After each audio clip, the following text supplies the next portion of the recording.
And Paddy Donovan staying undefeated, moving to 8-0 with a great performance in our last fight. Guys, Josh Taylor is defending his super lightweight championship today, 140 pounds, undisputed. He's got every belt, WBA, WBC, IBF, WBO, and the Ring Magazine Championship belt. There is literally nobody else with an argument for top super lightweight in the world right now. And Jack Catterall can come in, shock the world. He's 26-0, and he can go home with all the belts. He comes in, most people don't know, and not knowing who he is, and he can come out one of the biggest, most popular fighters on the planet. It's a huge opportunity for him. And it's a huge showcase for Josh Taylor in front of his hometown in Glasgow, Scotland. What's up, Josiah Perez? How you doing, my friend? Robert Kerrigan in the house. The drunken charge is here. The party has started. And like I said, Paddy Donovan just finished his fight over Amasov, a dominant exhibition, moving him to 8-0. After this, of course, we got a lot of UFC matches today. Bobby Green coming in late replacement for Islam Makhachev. And speaking of Bobby Green, coming into this, I seen some podcasts and different people are talking about Bobby Green before his last fight. And yeah, this guy's always been fun to watch, but he's 36. He's not going to ever fight for a championship. He's probably not ever going to fight anybody in the top 5. And then look what happens. Beneil Dariush steps out, and when opportunity knocked, Bobby Green was ready. That's the reward you get for being ready. You get to jump the line. Now Bobby Green has a huge opportunity in front of him, just like Al Iaquinta did against Khabib Nurmagomedov. And as great as Michael Bisping's career was, he would not be a world champion if he had not been a professional first. And he was ready and willing to jump in on very short notice against Luke Rockhold. Dude becomes the world champion, becomes a Hall of Famer. Neither one of those two things probably happens if he hadn't been ready and willing to take that fight on short notice.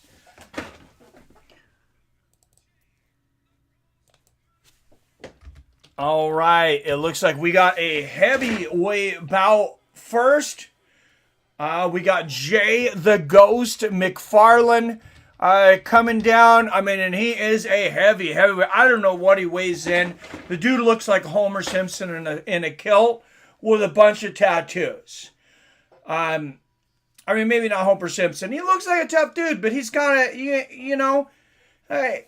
to say dad bod, it would be probably insult quite a few dads. He's got more than a little around the middle. Let's go, Bobby. I believe in miracles. There you go, Josiah Perez. And it's, I would not bet on Islam today. I would not bet on Islam Makhachev. And the simple reason being, you're going to have to put down $900 to win $100. This is fighting. Anything can happen, especially in MMA. Two guys can crack their legs together, both going for a leg kick, and maybe they crack their legs together and somebody breaks their leg, and a weird cut from catching a knuckle or an elbow in the eye. There's so many things that can happen in a fight that I'm in MMA. As far as MMA, I'm not taking anybody at 9-1 odds.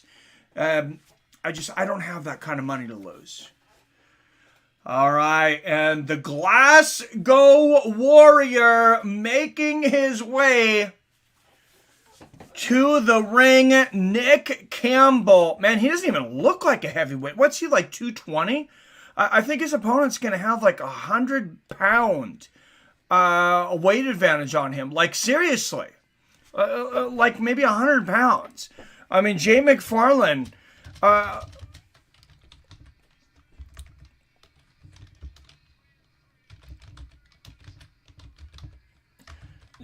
Jay Macfarlane is a huge, huge man. And I believe both of these guys are hometown fighters. There does seem to be a hero and a villain in this. Nick Campbell, seems to be, more the good guy, if you will, or whatever, the Glasgow Warrior. Maybe he'll have the crowd behind him a little bit more. Jay Macfarlane, he's from here. The dude's exciting. He looks crazy as fuck. Man, he is a big, wild-looking dude.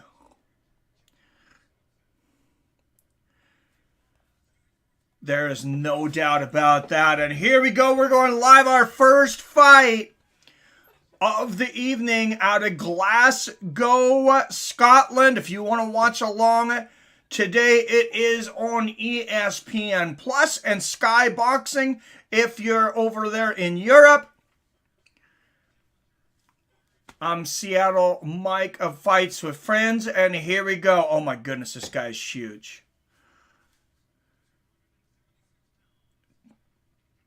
276 pounds, and I think he's about 5'2". 23 years old. 17 fights. He is 12-5 with 5 knockouts, representing Glasgow, Scotland, the hometown hero, Jay Macfarlane.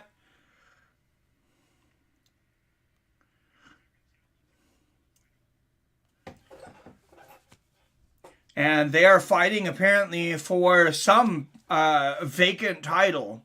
There's so many damn fight titles in boxing. Why can't you guys just fight? Just fight and hate each other. All right, Nick Campbell, just 4 fights to his credit, but he is 4-0 with 4 knockouts. The Glasgow Warrior, Nick Campbell. Now, I know a lot of people could be saying, hey, he's only had 4 fights. You know, he's had 4 fights and he's fighting a guy that's 12-0. He's undefeated. You know, what's going on here? Man, you learn a lot in 17 fights. Of course, it depends on who you're fighting, but 17 fights compared to 4, that's a huge difference in experience. And 12-5, I mean, it's not an impeccable record, but it's not exactly bad either. You know, it's not horrible.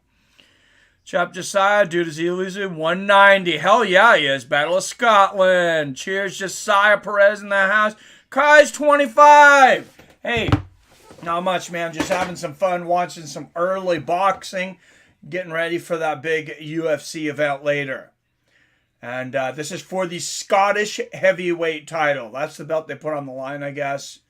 Hopefully they're not making this fat dude fight 12 rounds. Nice right hooks to the body there for Macfarlane. Campbell answering back with a couple hooks of his own there to the body. And yeah, I agree, Robert. That dude's at least 290. Nice right hook there from Campbell. Unless he's 5'2". Oh, good right hand there. And you know, they put like some kind of masking tape thing around his kilt to keep it up for Jay Macfarlane. Oh, nice jumping left hook there and a right hook there from Macfarlane. Good right hand from Campbell. And Macfarlane, he totally looks like a character out of a video game, like the new Tyson's Punch-Out on Wii. Totally looks like a guy that would be on there. And both guys working to the body there. Good to see guys putting in work to the body early, but wow. 3 right hooks and an uppercut unanswered there from Nick Campbell. Oh, beautiful counter right. Right on the ear there for Campbell. And like I said, he's only got 4 fights, But, man, nice 1-2 there. He is piecing Macfarlane up early. If you have your happy juice yet or too early. No alcohol for me, buddy. Just Alpha Brain. That's some morning Alpha Brain. And now it's the peach Alpha Brain with a little bit of vitamin B12 drink. So we'll pull onto the alcohol a little later. Nice left hook there from Macfarlane. Good head movement from the big guy. And a left hook upstairs. Fat man can move. Good left hook to the body and a right hand upstairs from Macfarlane. Good right there from Campbell. And Macfarlane doing much better here. Coming in hands down. Some guys can see the punches better, coming better with their hands down. Beautiful right uppercut there from Campbell. And a good left hand there. Great first round here from Campbell. I mean, Macfarlane's, he's had his moments, but Campbell definitely in control here. Good 1-2 there from Macfarlane. And the head movement is great there. Another nice right hook to the body from Macfarlane, but a 3-punch combination from Campbell. And Macfarlane jawed with Campbell the whole time. Campbell kind of trying to, zone in and ignore it, I think. Looks like a character you'd see online in UFC or something. Yeah, it does. Like those make your own character kind of dude. It kind of looks what happened. It looked like somebody took a human being and just fed him whatever random amounts of crap and then just took a bunch of toddlers and gave them tattoo guns and just let them go at it. I don't know. I mean, Jay Macfarlane, I'm sure he's a good guy. I'm sure he works hard. Yeah, he's an interesting looking dude.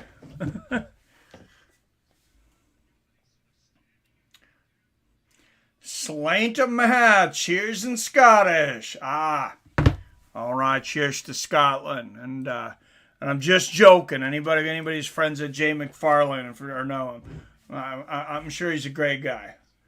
Nice counter left there from Campbell to start the second.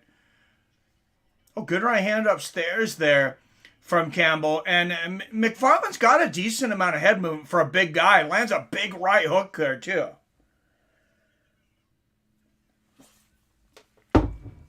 Oh, nasty left hook from Macfarlane. Right on the tempo. And, I mean, he's obviously got a huge size advantage. Oh, wow. The overhand right.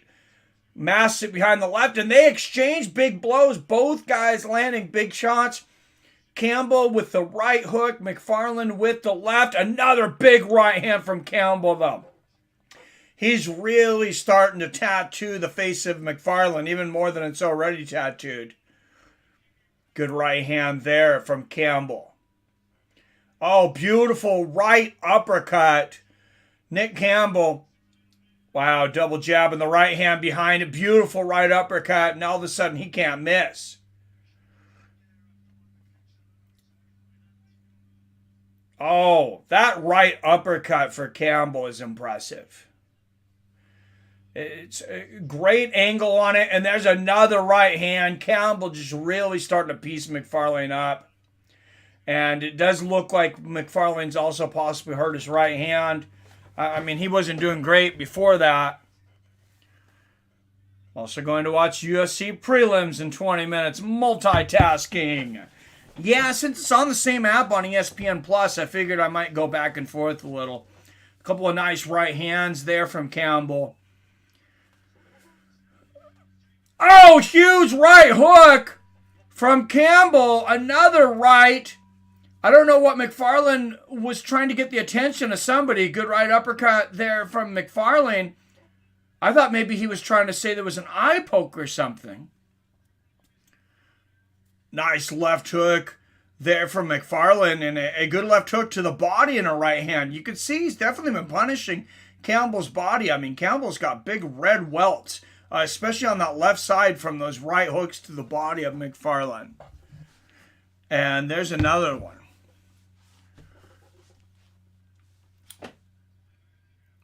Good left hand there for Campbell. Oh, nice right hand right on the ear and the left upstairs here for Nick Campbell. For a guy that's in his 5th professional fight, I mean, I'm impressed.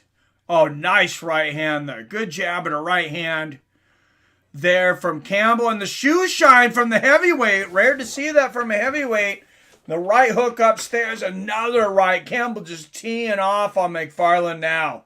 Another right hand. There's an overhand right from Macfarlane, but his shots seem to be more out of desperation at this point. And honestly, I think Macfarlane maybe had a few too many beers in the Scottish pub in training camp before this fight. He may not make it a whole lot longer.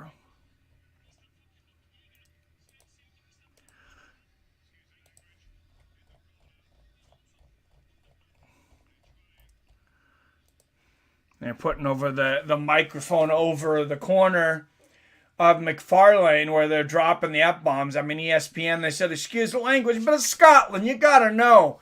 You got to know they're going to be dropping the F-bomb. So he's hurting. Yeah, he is. Yeah, he's not doing good right now, I don't think. But looks like he is going to go out for a 3rd round. And starts with the left. Oh, big right hand right on the chin from Campbell to start. Macfarlane answers with a right hook of his own. Oh, that beautiful right uppercut. He caught Macfarlane coming in. I'll tell you, I'm not sure if Macfarlane has a great chin or it's just the big weight advantage. But he's been able to take some big shots from Campbell. Campbell's been landing clean with power shots in precise positions. Now going to the belly. If I was Campbell, I would continue to go to that belly. Nice left hand right there to the belly. And that right uppercut again. He can't miss with that. But yeah, I agree. This Macfarlane dude, I mean, he definitely looks like a video game. Oh, a couple of good jabs and 2 more overhand rights. 1 on the temple, 1 on the chin from Campbell. Oh, man, and a big 1-2 from Campbell. Macfarlane has taken a beating in here. There's that right uppercut again, right down the middle. And, I mean, Campbell's getting good work here, but Macfarlane, I mean, he's just becoming a punching bag already here in the 3rd round. Swinging wildly with the overhand right is Macfarlane. And there's the good left hook to the body from Macfarlane. That's where he's found successes to the body. If you're Macfarlane, and there's a good left hook there from Macfarlane, I think you want to push Campbell into the ropes. He's a much bigger guy. There's a good left hook for Macfarlane to the body again. Nice right hand there from Campbell. But you got to make it an ugly fight if you're Macfarlane. There's going to be some holding. You might lose a point. Nice 1-2 there from Campbell. Good left uppercut there from Macfarlane. And there's a couple shots to the body from Macfarlane. And just push him into the ropes and continue to dig to that body. If you're Macfarlane, but I think he's exhausted. He just ate a double right hook from Campbell.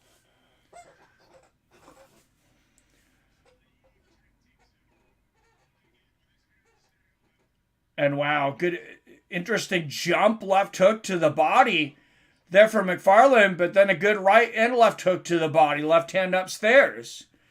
And Macfarlane, I mean, I don't think he's had his hands up the whole fight. That doesn't mean he has defense, though. Oh, big right hand there from Campbell, and Macfarlane's face is pretty bloody right now.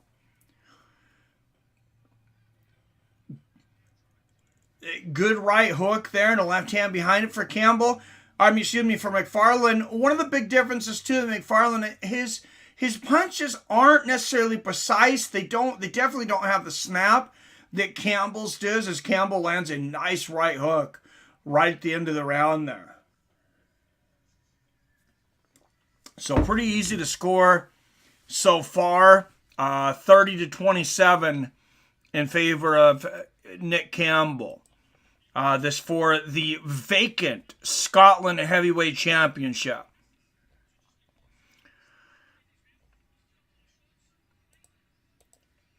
And I mean, I don't know, Robert, but this Jay Macfarlane guy, I'm saying, I don't know how much Scottish I have, but I'm about to go out and do the 23andMe and see how much you have to have if this guy's fighting for the Scottish Heavyweight Championship. Give me a couple fights and let's go. They just pull this guy off the bar stool. All right, Nick Campbell, like I said, in his fifth professional fight ever, really looking like a veteran against Macfarlane tonight, though. Lands a nice counter right to start the fourth round. Couple of nice double jabs there from Macfarlane, and a left hook. There's that right hand from Campbell again. But it's just Macfarlane, even though he's got a lot more fights, like I said, oh man, big right uppercut from Campbell. Macfarlane just smiles at him. Macfarlane, there's no doubt Macfarlane's a tough dude. And there's a nice overhand right. And I have a feeling that's what Macfarlane is he's a tough dude. I don't know a lot about his camp and stuff, but, his techniques are not that of championship boxing level. Nice four-punch combination there from Campbell.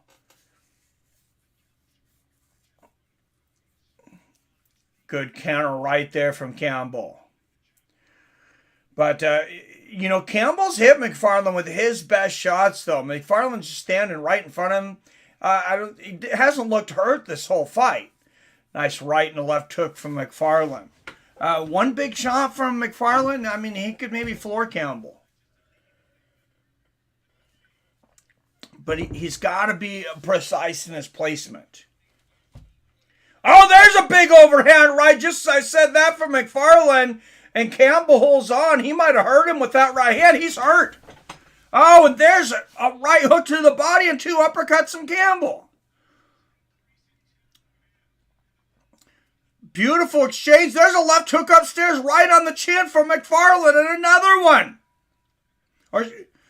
And Macfarlane having a much better fourth round. He's landing some big shots here.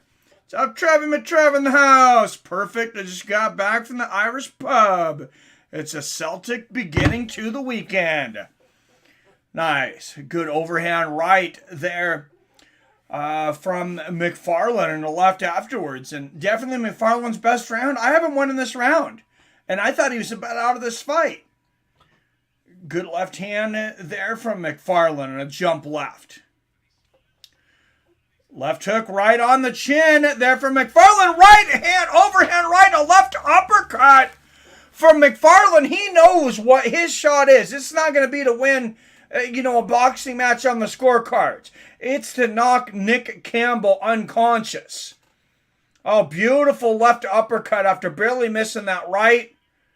And there, going back to the body with that right hook to the body and a left uppercut. For Macfarlane. Nice double jab there from Macfarlane, and wow. And Robert had right there, a caution to the wind. Green hair, don't care. Dude, this guy does not give a fuck. Jay Macfarlane, say what you will about him, this dude came to fight.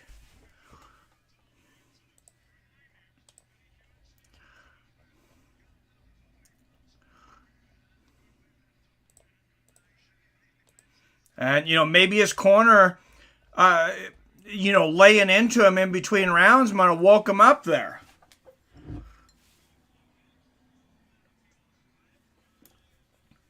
And Nick Campbell, he was definitely hurt several times in that round.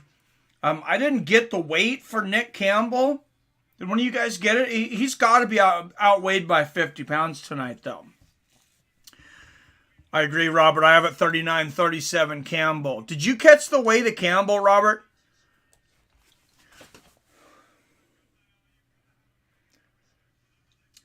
All right, nice right uppercut from Campbell as Macfarlane comes in to start the fifth.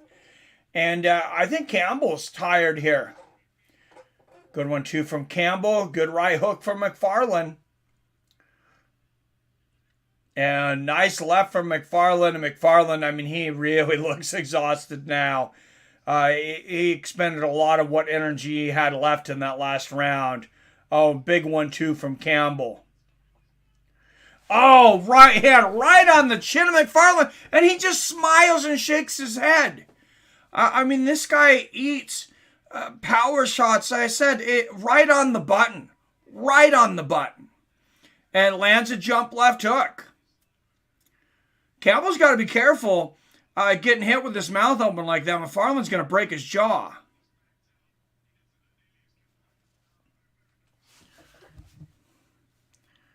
Didn't catch weight. I'm not sure if they said it. It's on ESPN Plus. Trevi. Oh, thank you. Josiah already got it. Oh, nice 1-2 from Campbell, but the good overhand right there from Macfarlane. And a left hook upstairs. And these guys are putting on more of a show than I thought they would be.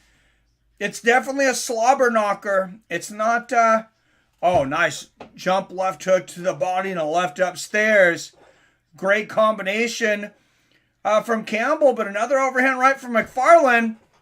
Oh, 3-punch combination there from Campbell. I mean, there's no doubt Campbell's the better boxer by leaps and bounds. Nice left hook there from Campbell.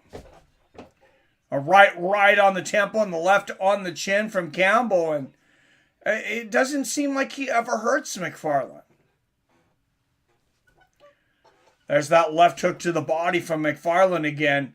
I mean, you can tell he's not disciplined in his diet and he's not disciplined in his habits of getting tattoos. But he's been disciplined when it comes to working the body. He keeps doing it, and they exchange right hands.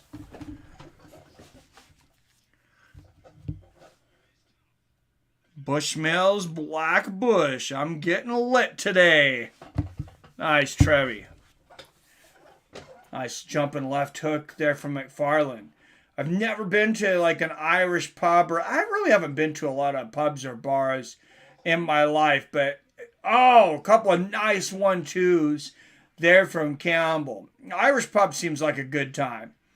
Oh, nice 1-2 and a left hook. Big right on the chin. Campbell looking to finish this. Right up on the temple. Another right and a left from Campbell, just unloading on Macfarlane. Macfarlane definitely hurting now. Blood coming out of the nose. Looks like he's got a cut up by the left eye.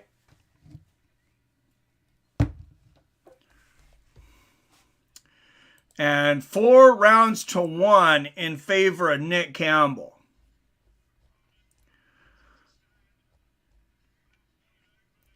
Macfarlane standing in between rounds, not sitting down. George Foreman used to do that. In his comeback, George Foreman used to stand before, in between every round. I understand that. I don't think I'd really want to sit down either. Especially if you're really tired, because you got to get back up. I know maybe you think you're going to rest, but how much rest are you going to get in a minute? It seems like it would be counterproductive. All right, 6th round, and here we go. Left hand from Macfarlane out of the gate. Oh, big 1-2 there from Campbell.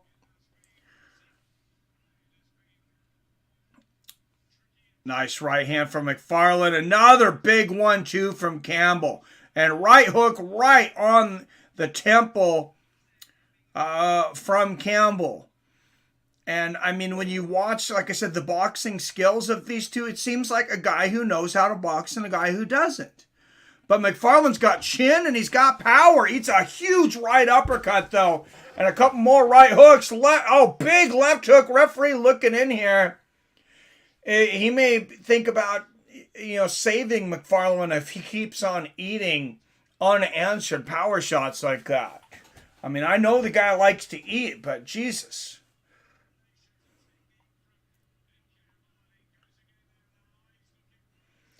Nice left hand, right on the temple there from Campbell. And a right hook and a left hand from Campbell. There's an overhand right from Macfarlane, but another combination. Oh, big right hand from Campbell. Snaps Macfarlane's head back. Huge right uppercut, and Campbell just can't put Macfarlane down. I think there's a good chance this fight gets stopped without a knockdown from Campbell. Oh, man. that might have been the biggest shot of the fight there for Campbell. A big right hand, another right. There's the right from Macfarlane. And Macfarlane now holding. Like I said, he's got to make it ugly. I think he's got to dig his head into the chest of Campbell. Throw those body shots and uppercuts. There's that overhand right again for Macfarlane. He can lose every minute of a round, and it's hard to not think, though, that he can also end it all with one punch. Another overhand right from Macfarlane, not quite as big. Eats a right himself, but look at that big left hook to the body from Campbell. That might have hurt him. Another left hook to the body. Campbell did not like that. If you're Macfarlane, I think he needs to go to the body again with another big left hook. There it is! There it is, that left hook that hurt him. And a big 1-2 there from Campbell, a right uppercut.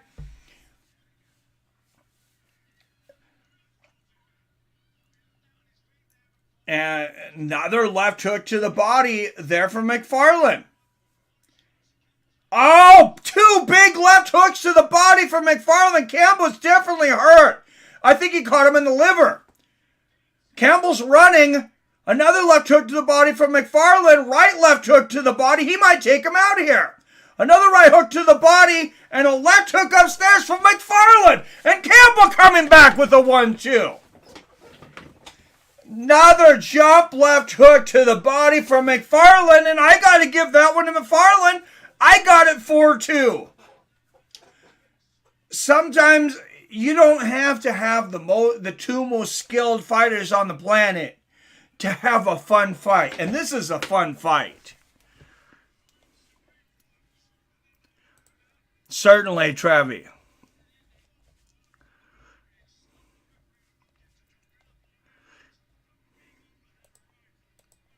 And, like they were saying, just when it looked like the referee might stop the fight for Campbell, Macfarlane started landing huge shots, mostly those left hooks to the body.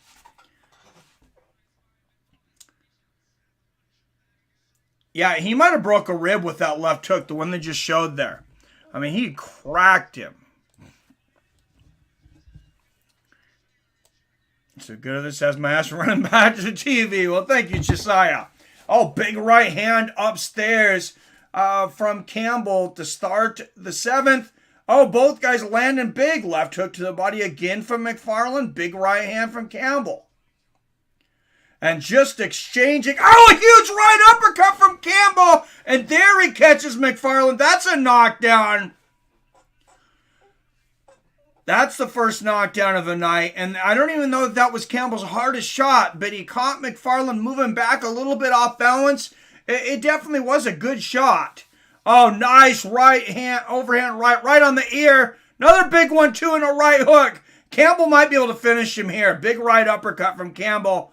Another 1-2 from Campbell. And I mean, he came back from eating some nasty liver shots. Oh, 3 big right hands and a left hook. Referee's very close to stopping this. And Macfarlane lands a couple body shots and holds on, but he's got a long ways to go. Eating another big right and a 1-2. Oh, he's got to defend himself. Big 1-2. And there's that right hook to the body from Macfarlane, but Campbell just piecing Macfarlane up here in the 7th. Another overhand right and a 1-2 from Campbell. He can't miss right now. Left hook and a right hand for Campbell. Macfarlane might want out now. He just ate a big 3-punch combination.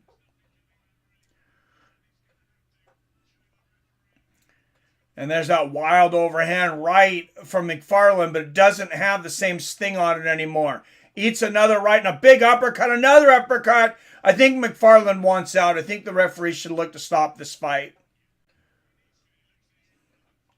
He's still got over a minute left in the 7th, and he's taken a lot of punishment in the last minute. Oh, look at that 4-punch combination from Campbell. Big right uppercut. The overhand right from Campbell. Macfarlane hasn't landed a shot in a while. Oh, big 3-punch combination. Referee's got to be in there. And there it is. Good stoppage here from that referee. Probably could have stopped it a little earlier. You are getting an argument from Macfarlane, but like I said, he had not landed a shot in quite some time.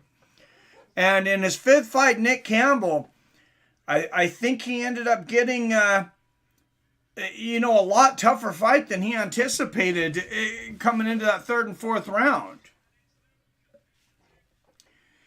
He ate some big body shots, and that's the kind of fight you want to see. If you're trying to build Nick Campbell up, that's the kind of fight you want to see him in, where he gets tested. He gets hurt, not bad. He doesn't get battered, but he gets hurt. And he has to face some adversity, and he has to come back. He'll never quit. No, he was not going to quit. He was arguing the stoppage. But you could not make an argument to continue that fight for Jay Macfarlane. He just was taking too much punishment. And there's the replay of that beautiful right uppercut there from Campbell. Caught Macfarlane on his back foot. He just landed so many big power shots and like I said, still the only knockdown. The only time Macfarlane went down is when he was off balance.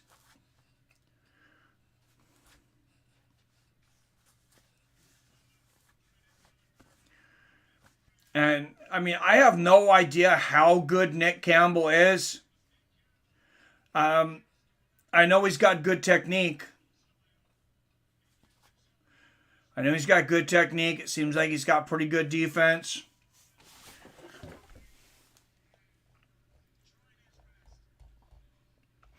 All right, 10 up here early in the chat. Make sure you hit that like button.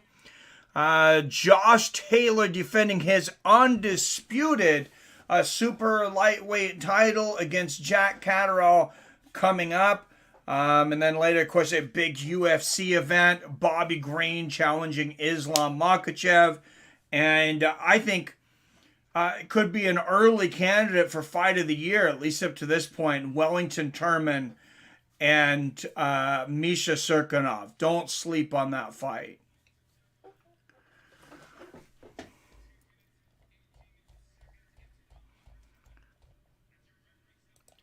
All right, 2 minutes, 18 seconds of the 7th round. New Scottish heavyweight champion, Nick Campbell.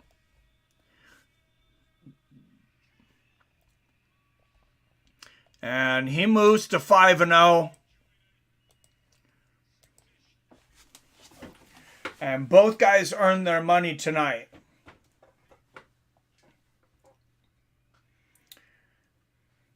That's for sure. You can still see the redness and the welts, though, on the right side of Campbell's stomach there from eating those left hooks to the body of Macfarlane. Those are some vicious body shots.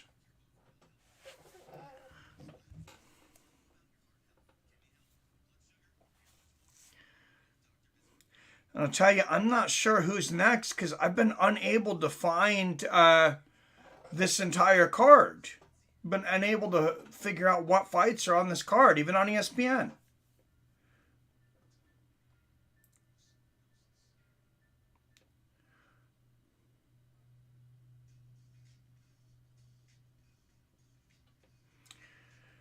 So it looks like, but Josh Taylor, while everybody else is fighting on pay-per-view, getting 100,000 buys or whatever, a lot of these guys that they're some of the top pound for pound guys, but not with the biggest names. Josh Taylor here on ESPN Plus, ranked number 7 pound for pound fighter in the world.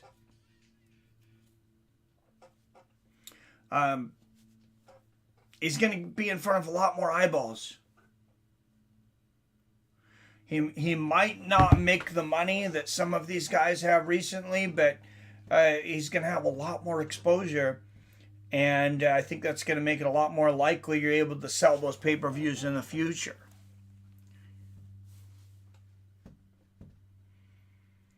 What should I bet, Mike? I won $105 last week. Got to keep the streak going. If I was going to suggest any bets today, I would say Wellington Turman.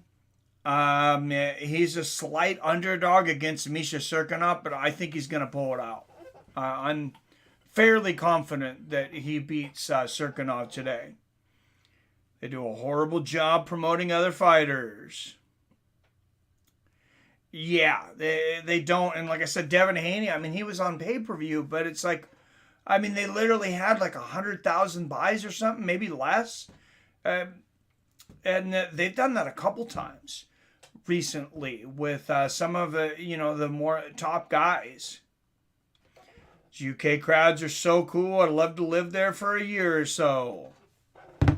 Oh, absolutely, Travi. It's always fun. It was always fun when you go to a fight and that UK crowd, makes the trip over to support their fighters, because they always have a good time.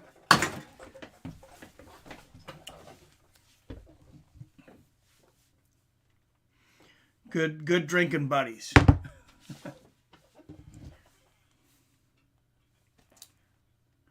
But a really good card for the main card for the UFC today.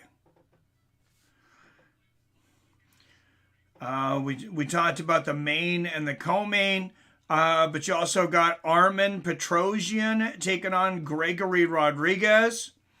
And those odds have moved a lot closer. Rodriguez was a pretty big favorite, I think, just a couple days ago, if I'm not mistaken. Petrosyan almost up to even now with the plus 135. And then Armen Saryukin taking on Joel Alvarez. Saryukin, pretty big favorite, minus 220. Jeon Kim taking on Priscilla the Poke Kachea. Kim is a minus 160 favorite.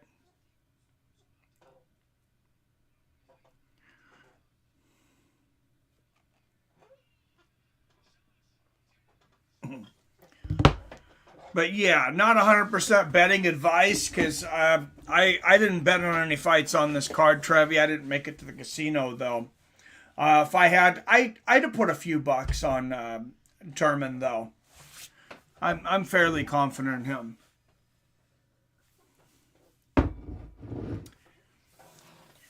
Undisputed. In a day where there's so many belts in every division, to have them all, to just have it be one guy at 140 in Josh Taylor, very impressive nowadays. And like I said, WBC, WBA, IBF, WBO, and the Ring Magazine belt, 13 knockouts in his 18 wins.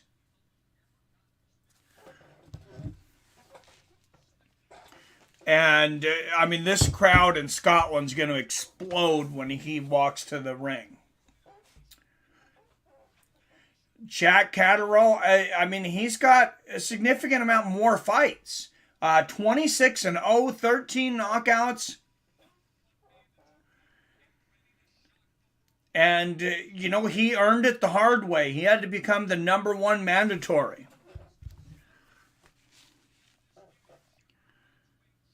Gray Mike, it is impressive. Yeah, he might be the only undisputed champion in boxing right now. It seems like there's at least one other fighter, but I can't think of who it might be. I know Canelo probably would be, but he keeps fighting in several different weight classes.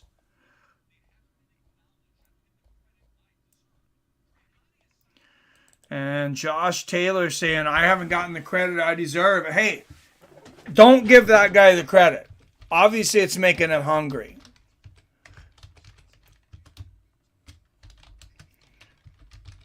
It's a slow burn. Taylor's last fight, he dominated Jose Ramirez. Catterall's last fight, impressive win over Abdurrazak Kuya. A 10-round fight. And I know Tiafimo has had a hard time making 135. There's definitely some huge fights out there for Josh Taylor. If Lomachenko was able to go up, if he went up 5 rounds or 5 pounds, most likely, like I said, I think it would be Teofimo Lopez, who I love that he's still training with his father, if you're Teofimo Lopez, but I really think he's outgrown that relationship as head coach. Still have the father around. I don't think having him as the head coach is the best move for Teofimo at this point in his career. Boxing as a champ every 2 pounds or something. Yeah, in the lower weights, I think they literally have like 105, 108, 112, 116. There might be a 118. There's I might have made up the 116. Maybe it goes 114 to 118. But yeah, there's a lot of belts, and then it's not till you get up to you get up to 130 that they even start being every 5 pounds. 130, 35, 40, 40, 5, 40, or no, 47, excuse me. Welterweight is 47. Then you get the 7-pound jump to junior middleweight at 154, middleweight at 160, super middleweight at 168. But yeah, there is a lot of weight classes, and then they're actually starting to consolidate the belts a little bit because it had gotten even way worse than it had ever been.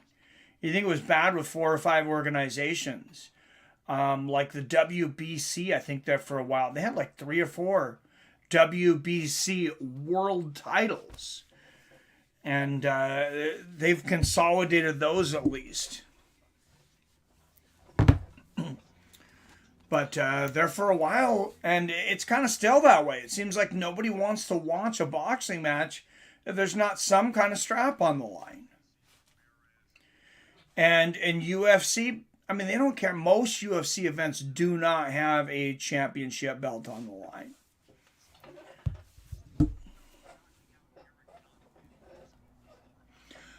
There's implications today. Of course, Islam Makhachev, a lot of people thought that his fight with Beneil Dariush was going to be, a title eliminator bout.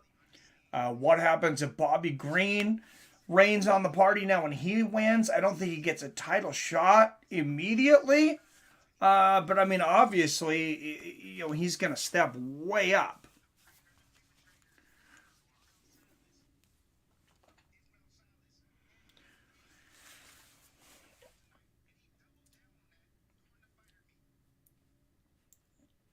And Robeisy Ramirez versus Aaron Donovan. It looks like we actually have one more fight before the main. At least one more. Like I said, I cannot find this fight card anywhere. What's up, Alex? 112, 118, 126, 30, 35, 40. When you go below 112 is every 3 pounds or some shit. Yeah, it gets pretty saturated.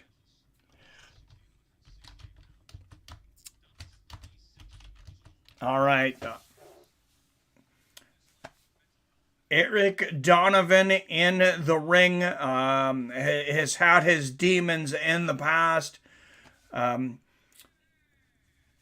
But his safe place, if you will, has always been in the ring, always been in fighting.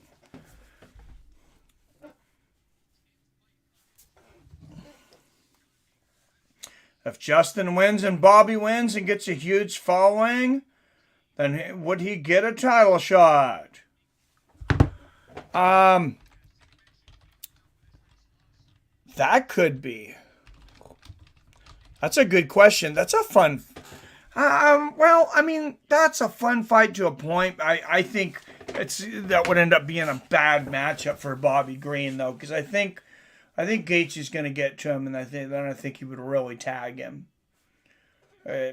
I know Bobby Green, he has that great shoulder roll. He has good head movement.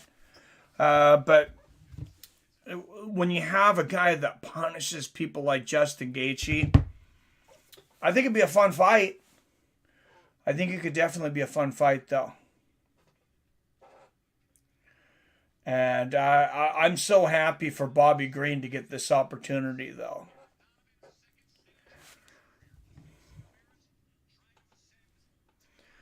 Would it sell? Bobby Green and Gaethje? I mean, it's not the worst selling fight, I guess. I mean, I think he sells better than like a Beneil Dariush, which for whatever reason can't get the attention. I mean, he got one of the biggest pops on the last card he fought in Texas. Bobby Green got one of the biggest pops of the night. And I was surprised, but glad to see that. So, I mean, it's kind of, does the UFC decide to try to sell it? That's a big part of it. I'd love Bobby to fight Tony. Oh, that's a really good fight. That's your winner, Robert.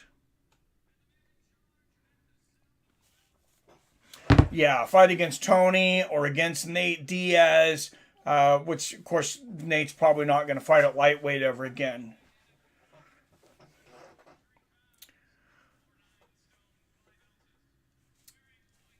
All right, out of the blue corner, 14 wins against just 1 loss, 8 knockouts. Eric Donovan, 14-1, but this is only the 4th fighter he's fought with a winning record. So he's padded that 14-1 a little bit. And most likely those 8 knockouts as well. Still hoping for Conor versus Tony. Yeah, I would love that fight. I think Tony's a bad matchup for Conor. Really bad. The 2-time Olympic gold medalist out of the red corner. He is 8-1 with 4 knockouts. Ramirez.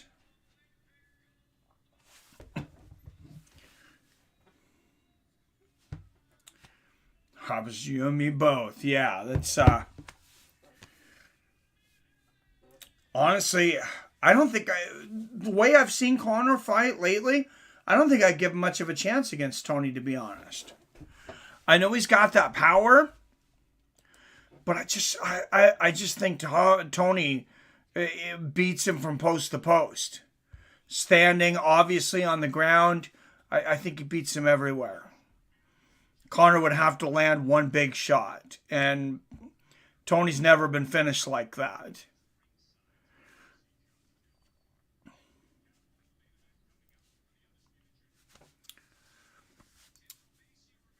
All right, it looks like co-main event here. Robeisy Ramirez and Eric Donovan.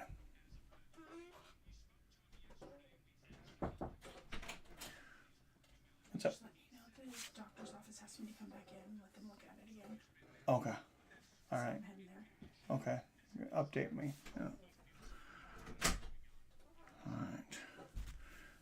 Nice right hand there from Donovan to the body. Ramirez answers with a right of his own. Oh, another right hand upstairs and a right hook upstairs there for Ramirez. And Ramirez he's a slick southpaw.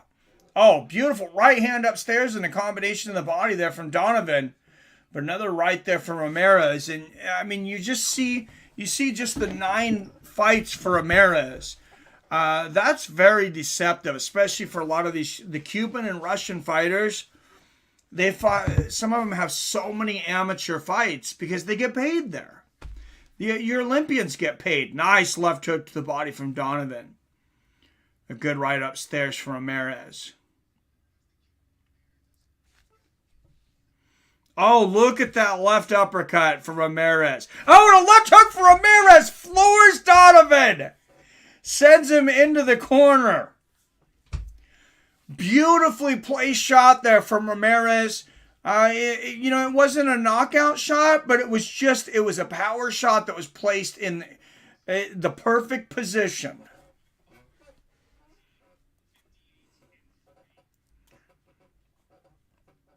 Oh, nice right hand there from Donovan down the pipe. But a 3-punch combination from Ramirez. And, I mean, his boxing is just so slick. And then you add the southpaw on top of it. Nice left hand behind the jab there for Ramirez.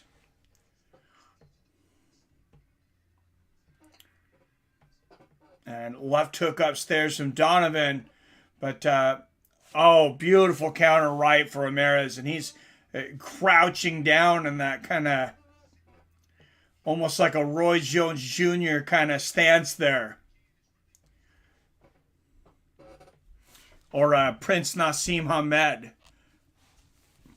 Nice right hand there from Donovan. And a good left hook, but Ramirez digging to the body with a big left hook. Another left hand to the body for Ramirez, and the right hand upstairs. Beautiful left uppercut. And Ramirez is just good straight right and a left hook to the body from Donovan. Ramirez digging to the body again. And 10-8 round, first round for Robeisy Ramirez. Gets the knockdown and wins the round outside of that.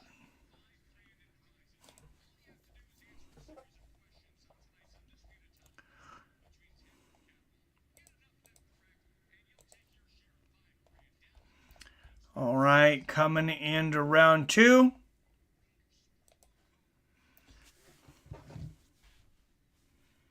What if Connor wrestled Tony and Tony would submit him? Eric Donovan, third time being knocked down in his career. And Robert has the same score as me, 10-8 Ramirez.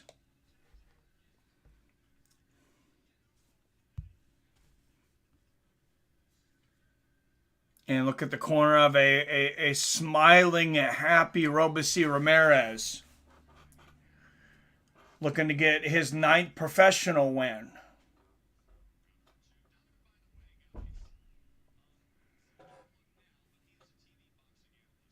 Nice right hand there for Ramirez. Oh, great right hook round the guard there for Ramirez.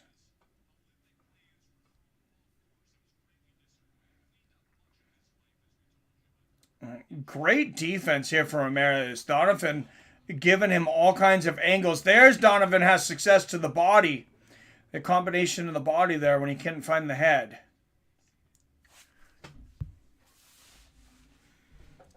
Nice 1-2 and a straight right there from Ramirez. Another right hand right on the chin there for Ramirez. Oh, that was a good left hook to the body for Ramirez. And Donovan lands one of his own. Ramirez really starting to put it together with the body head, though. Beautiful left uppercut. That's 3 uppercuts in a row that have landed for Ramirez. And Donovan comes back with firepower, throwing flurries here, but Ramirez blocking most of these shots. Nice left hook there for Ramirez in the straight right. And there's another right hook to the body from Donovan. That's where he's found the most success. I'd like to see him continue to go to the body. Lands another right hand to the body and a good straight right upstairs.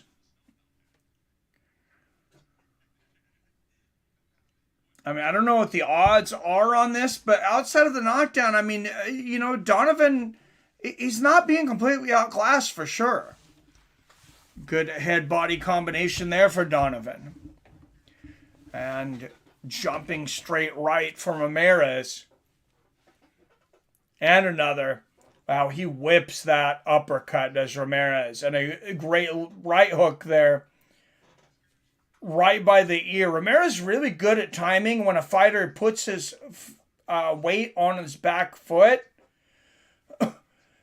And he'll try to pop you. That's what he did when he got that knockdown.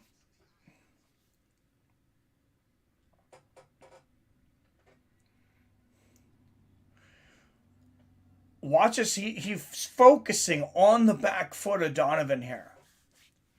And Donovan's got a cut above that right eye. Significant amount of blood there. Nice counter right for Ramirez. Good right hand to the body. Left hand upstairs for Donovan. Oh, beautiful left hook on the chin at the bell from Ramirez. Much better round for Donovan, but I still give it to Ramirez. 2017 through 2 for Ramirez. Thank you, Robert. Comedic genius! Yeah, there was never that. We could never say that. Comedic genius.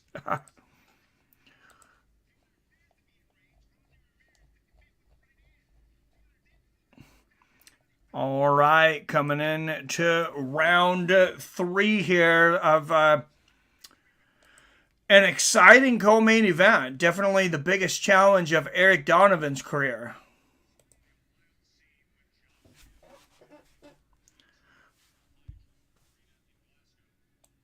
And good to see you, comedic genius. How's the wife? Ninja, yes. I can say ninja. Ninja and neighbor. How's that? Good straight right there from Ramirez and another right. Beautiful uppercut for Ramirez and that right hook upstairs. Good straight right for Donovan. And it's just fun to watch somebody who's got that textbook technique.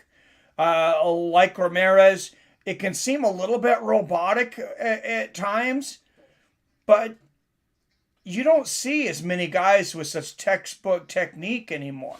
And Donovan got with that one a little low. Ramirez just says, hey, you caught me, but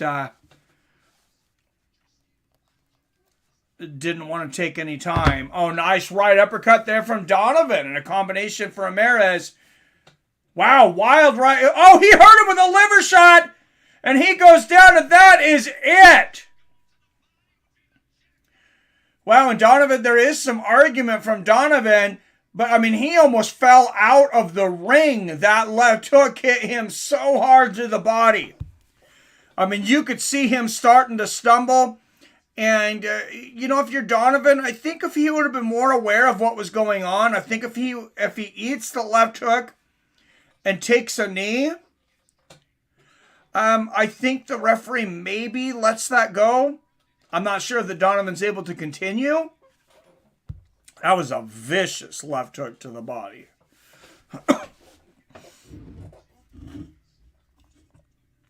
She's around. Wink, wink.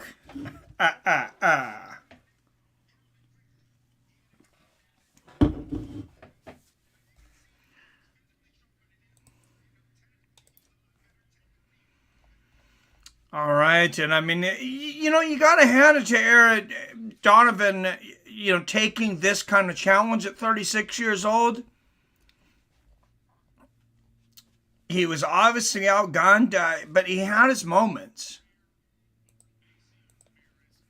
I wouldn't say he was ever in the fight, but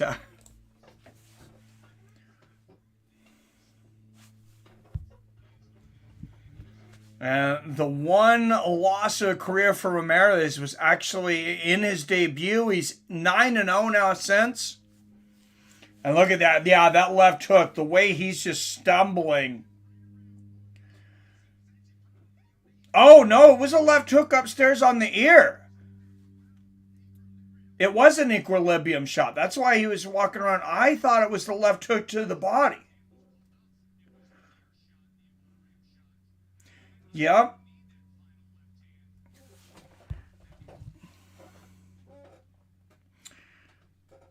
My liver, my liver. Ha ha ha. I'm deep in my bone. Oh, man. Yeah, he punished him with that shot, though. And Ramirez, it's just, when you got a guy like Robeisy Ramirez, even if he wasn't born, with that incredible power, he's got that technique. You can tell the way he turns his hips, the way he throws every punch. It's with the maximum velocity. And that's 5 knockouts and 9 wins for Robeisy Ramirez now.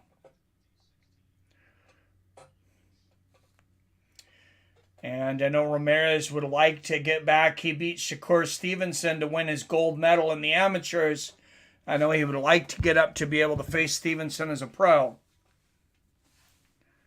Left to the ear, yep. Trevor's censored nothing. Yeah, I don't know about completely about that, but within reason.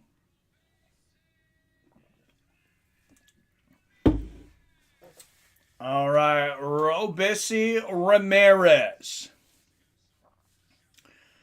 Taking it home, and he knows how to play the crowd. He's got a Cuban flag in one hand, the American flag in the other.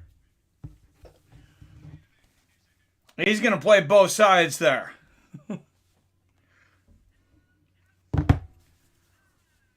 All right, and I believe the main event will be next.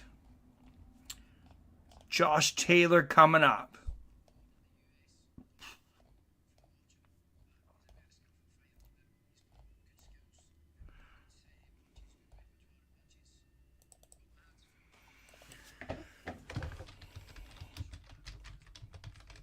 And I mean, Josh Taylor, probably the best fighter to ever come out of Scotland. I can't think of a better one.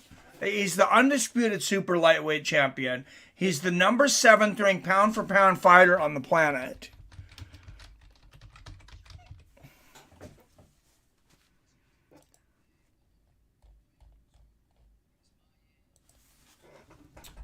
And like he says, Jack Catterall, I mean, he can skip all that work. Not completely. I mean, he earned his way to 26-0, obviously, mandatory number 1 contender. But, I mean, he can take everything that Josh Taylor worked for today in one shot.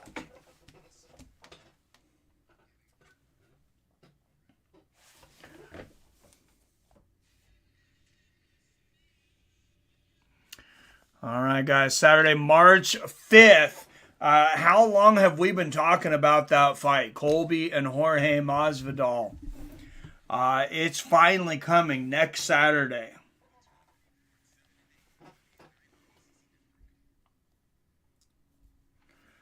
Probably one of the longest anticipated fights in MMA history. And it was kind of like it kind of sizzled down a little bit. It was like it was big. It's like these guys are going to fight. If they don't fight in the cage, it's going to be in the street. And Colby leaves the gym, and then it kind of seems like both guys are doing other things. They both fight Usman, and they both end up losing to Usman. Of course, Covington having a much better performance. But now the timelines are just time, they lined up, and Colby taking on Jorge. Colby versus Izzy next. Colby's got to get past Masvidal, and I don't think that that's going to be as easy for him as a lot of people think it is. Jorge has incredible footwork. And Colby doesn't exactly have a knockout punch. He's a volume puncher, which opens you up to get hit. And when you're going against a power puncher like Masvidal, I'm not saying I favor Masvidal because I don't, but I certainly don't count him out.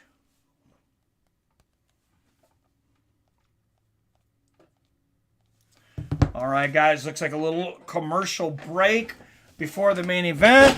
I'm going to take a quick break and get a little water because I forgot to fill my water jug up before this.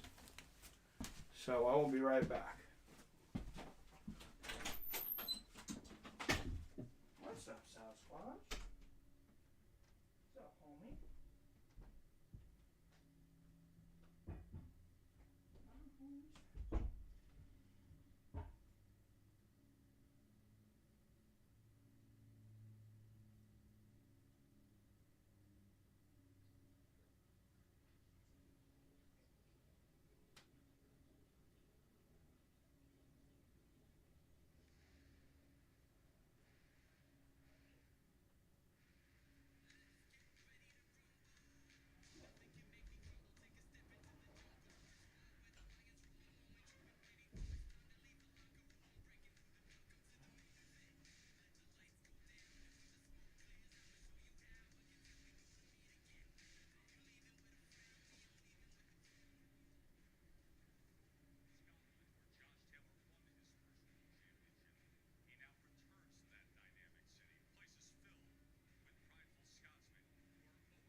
All right, guys.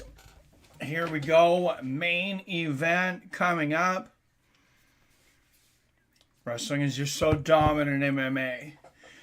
Well, yeah, and the wrestling, obviously the advantage in wrestling is going to go to Colby easily. It's, can Masvidal get in Colby's head and, basically talk him into to exchanging with him? And I agree with you there. That's a good point, Trevi. Masvidal, he's going to have to probably convince Colby to trade with him.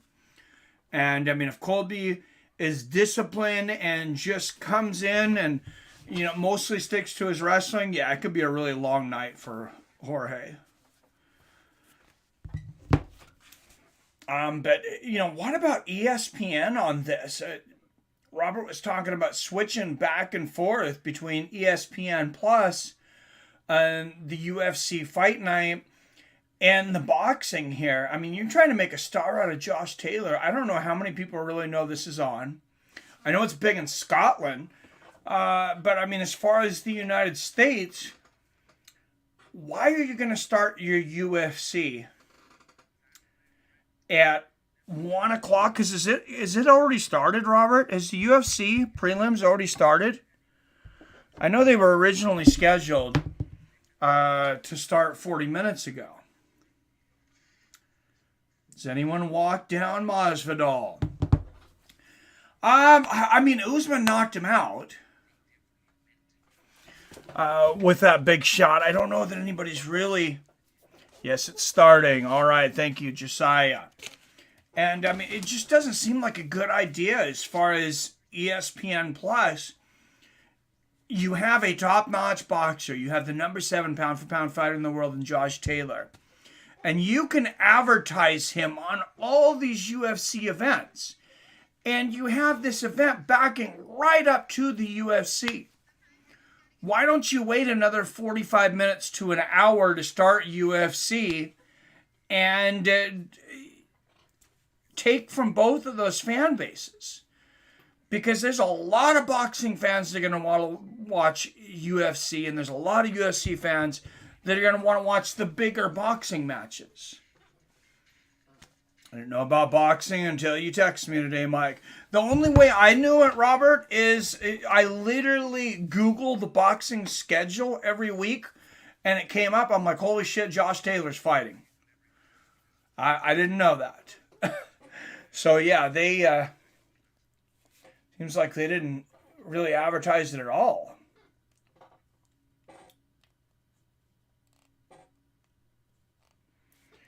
Yeah, there's the UFC Fight Night. And I know the pacing with boxing can leave something to be desired, too.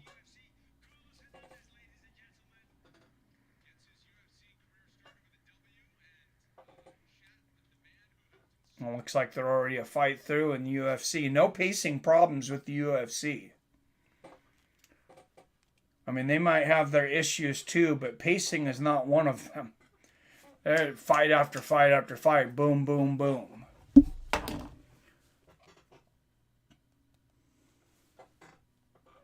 Great Mike, ESPN is not doing their homework. Only way I saw it, because I thought the UFC started at 1. Yeah, I thought it did too. And people can go through the ESPN Plus app to watch it.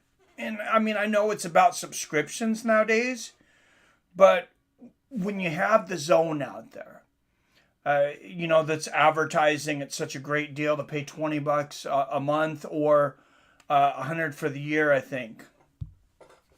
And so why not pull boxing fans over too? First fight just finished on UFC. Carlos Hernandez versus Victor Altamirano. Carlos won by decision. Thank you, Robert.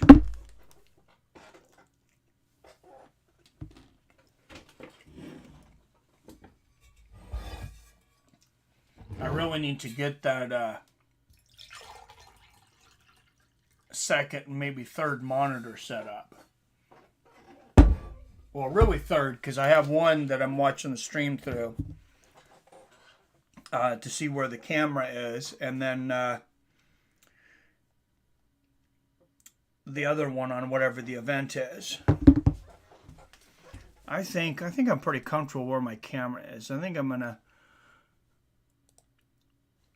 put UFC on the side. We'll see if it even lets me log into 2 ESPN accounts at once.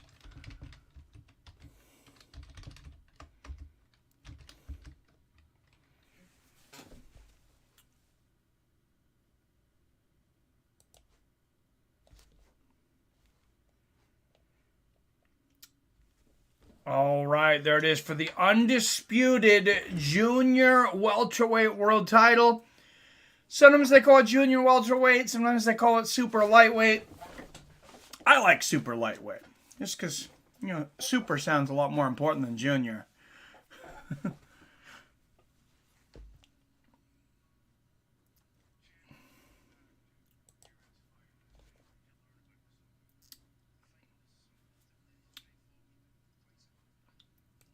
But so I'm gonna put the boxing to my left, I think, actually, for now, and put the UFC to the right.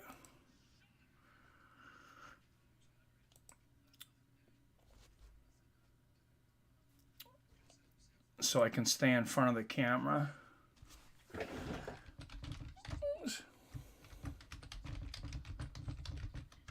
Just gotta sign in on the computer here real quick.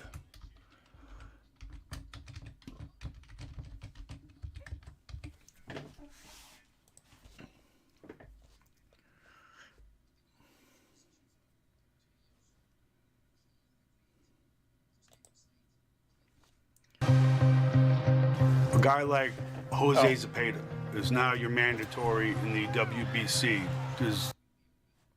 Gotta mute the volume there. All right, that way we can stick up with the UFC at the same time. Logged in 2 different accounts on 2 separate tablets and chatting on phone. Always have boxing on left and UFC on right. You're in the middle. I like it. I appreciate you, Robert. All right, so I'm going to go over to UFC here on that. That's the fight. Wow. And Josh Taylor says, I don't want to talk about Teofimo Lopez. That's interesting. That seems like a big money fight. Not as big as Lomachenko, just because of the notoriety of the name.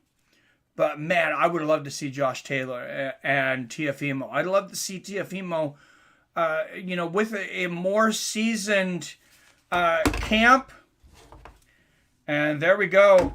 Ramirez Brahmaj.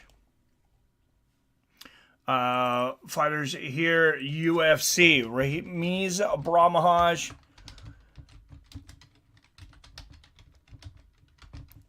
And Michael Gilmore at welterweight.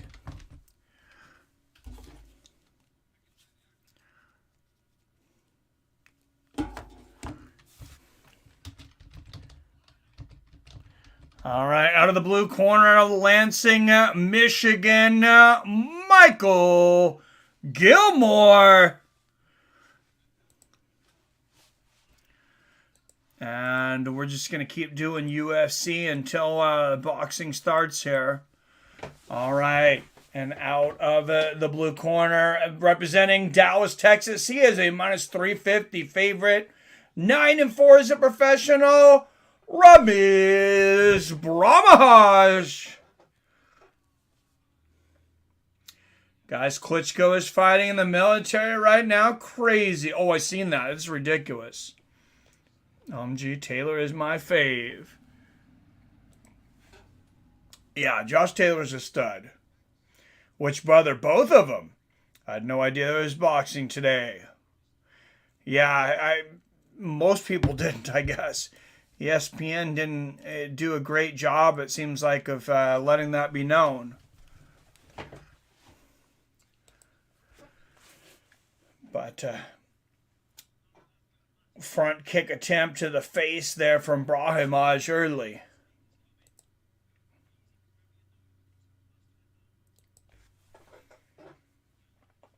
And Gilmore looking to uncork that right hand. Oh, and there he throws it. And Brahmaj ducks under, goes for the takedown. Gilmore barely still standing up. He's on one hand, and there he's got it. Brahmaj has got it. He's got the back, looking for a choke here. Tried from each side there.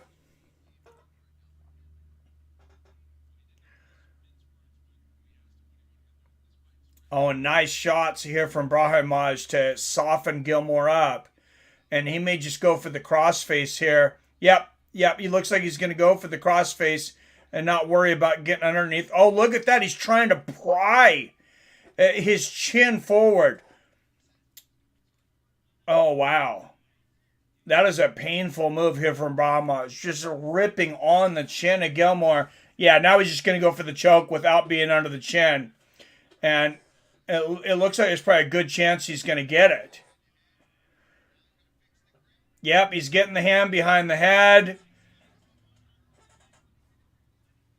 Yeah, and now he's not even on the chin. Good job of Gilmore to get Brahmaj up. Whoa, but look at that. Brahmaj moving to full mount. Beautiful move there from Brahmaj. And now he's jumping on the back, and now he's got the choke. Gilmore could only fight this off for so long, and there it is. There's the tap. Impressive first round finish from Brahmaj. They're both fighting. I think I saw Vladimir suited up. Yeah, I seen that. Usually they put an ESPN Plus boxing event in the bottom right-hand corner on ESPN leading up to the fight, but I saw nothing. Josiah and Josh Taylor, I mean, he's as good or better than a lot of the guys that have been fighting on the pay-per-views recently.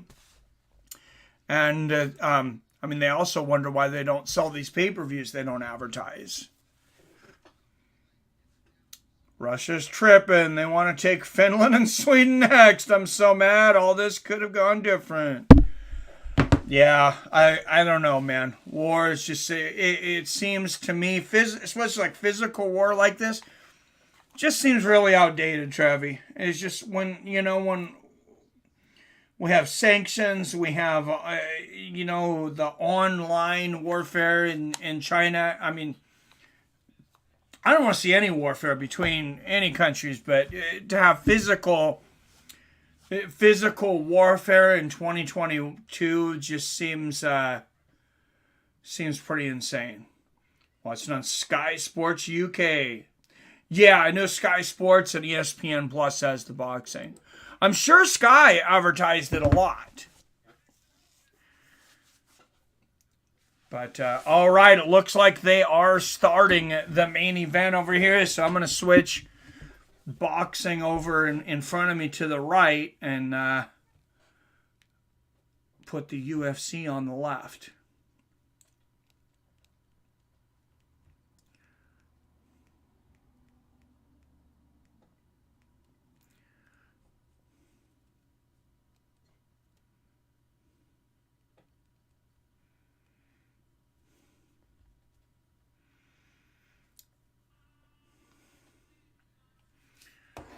All right, and they're having the Scottish national anthem over there now.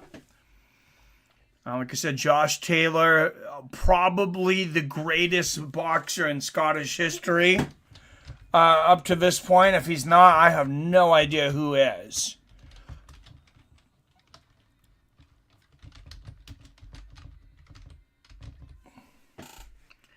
And Jack Catterall, I know he's going to come in a decent underdog today, but 26-0 earned his way to the number one contender spot. I mean, this is certainly no give-me fight for Taylor.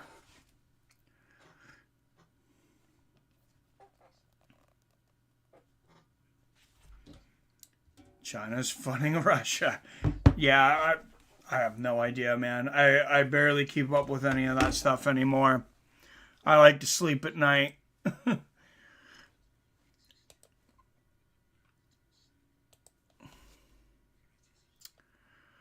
All right. UK and Scotland, and this is a great promo here for the boxing.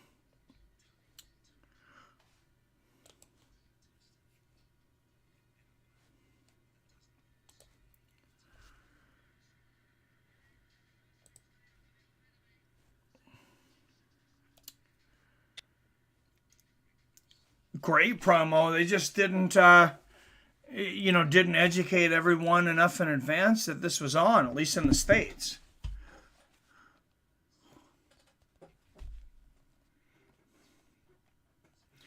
Yeah, I really hope that doesn't end up being the case, Robert. And honestly, I really don't feel like that's the direction we're heading. I really don't. And I don't like talking about this stuff as much as I do sports and boxing and everything, of course. But, I mean, it's not like this is unprecedented for Russia. They've occupied Ukraine before. They've gone into Crimea. They've gone into Georgia. Yeah, it's hard to say. But, Trevi, the one thing I've said for a long time is that if China and Russia ever became allies, then we would be in trouble.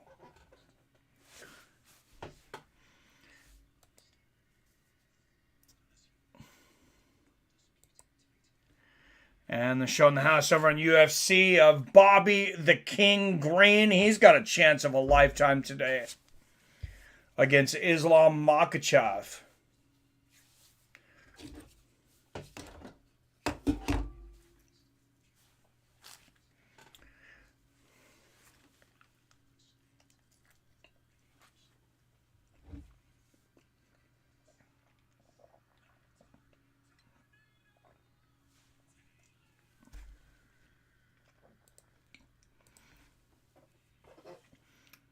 Sorry, guys, I didn't get a chance for breakfast after work.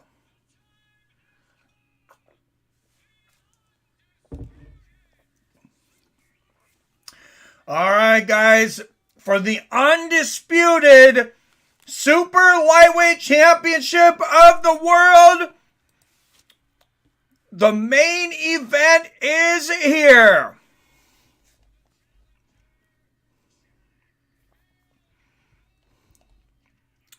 And the boos are definitely coming for the challenger, Jack Catterall. 26-0, 13 knockouts. The odds have moved all the way to, he is a plus 800 underdog tonight. This is his first career world title fight. And he's got to do it in front of a raucous Scottish crowd.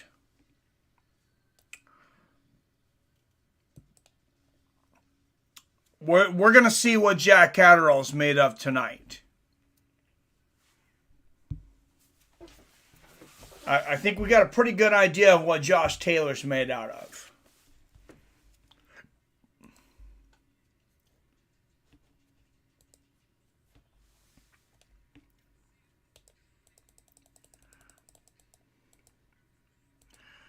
All right, guys, main event coming up next. But first, a shout out to our premium members. Gregory Brimstone is Greg Brimstone in the house. Milton Nelson, PBR Street Gang, Arcade Chaos, The Time Bender Billy Hughes, The Drunken Charge Robert Kerrigan, Brock Ellery, John Coffey, Phil D187, Chef Johnson, Yippee-ki-yay, Thrice Great, and King Brown. Your premium members as Josh Taylor makes his way to the ring.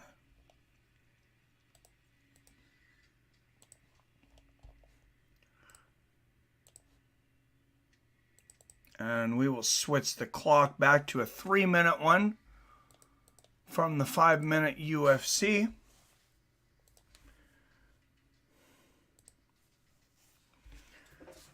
Clock, and you see the many highlights in just 18 fights of Josh Taylor's career.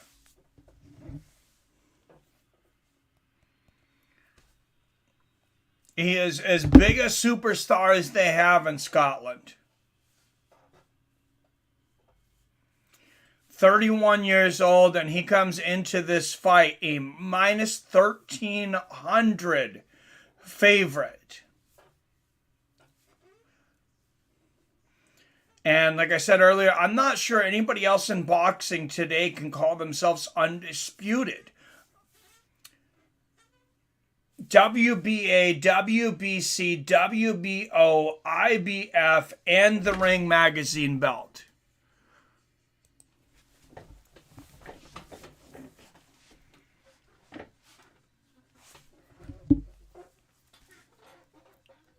Definitely no one sitting in this Scottish crowd. Taylor is Braveheart AF. Yeah, he is.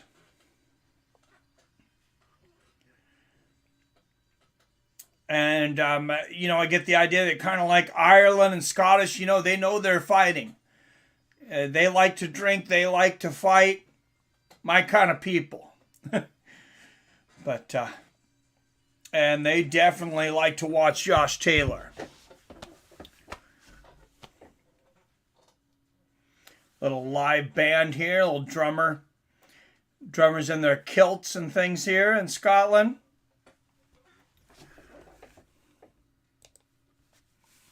Over here in the States, they dress like that and think it's for golf.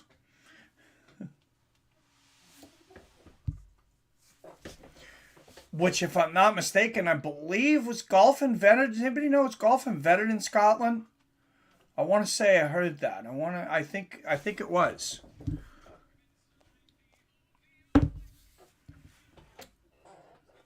All right, out of Glasgow, Scotland, via Fights with Friends in Seattle, Washington. The main event of the evening is here. For the undisputed super lightweight boxing championship of the world. Let's get it on.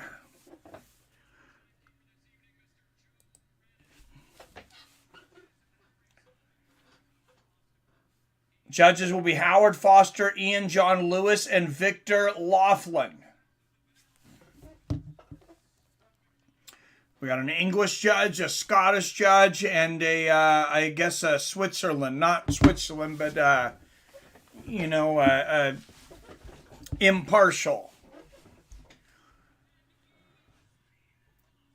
All right, if you're watching on Sky Sports or ESPN Plus or just listening,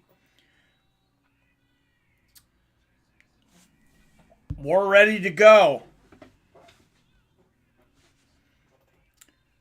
12 rounds for the undisputed super lightweight championship of the world.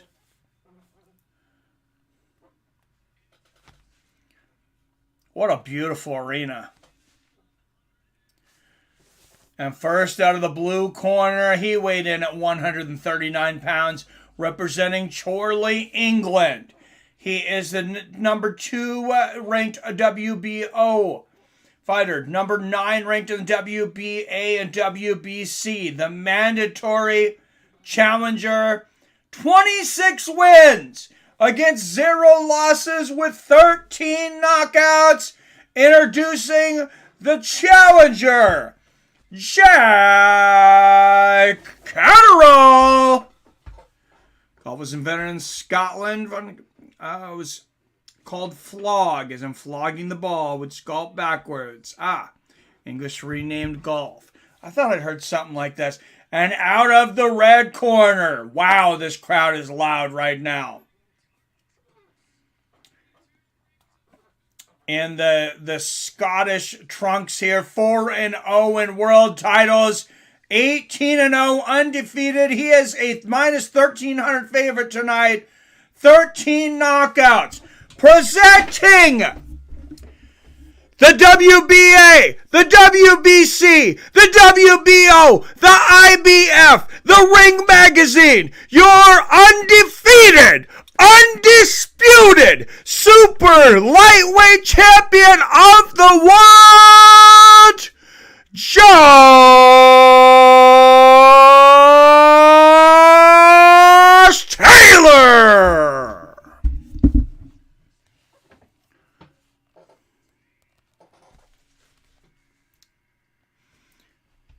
Yeah, the Scottish Islands don't like to fight. Oh, they don't like to fight or extinct. Oh, Jesus. All right, your referee will be Marcus McDonald. Wow, how fun would it be to be in that arena right now? You know, you'd be in some good company, and you know there's, you'd probably see a couple good fights in the crowd, I have no doubt.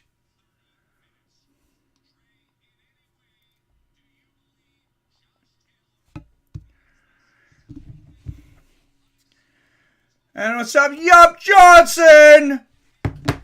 With the first super chat of the night. It says, hot dog. Yup Johnson, thank you, sir.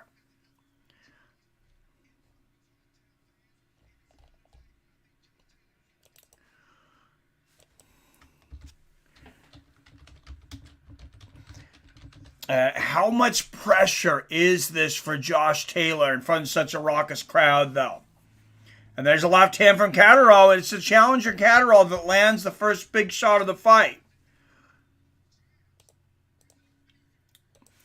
Thank you, Yup Johnson. Getting a couple bucks in the tip jar. UFC coming up at the conclusion of boxing. We'll do a new stream real quick, new thumbnail and everything. That way I get the views and the metadata correct.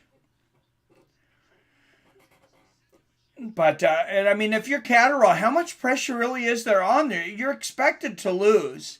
Nobody really gives him a chance.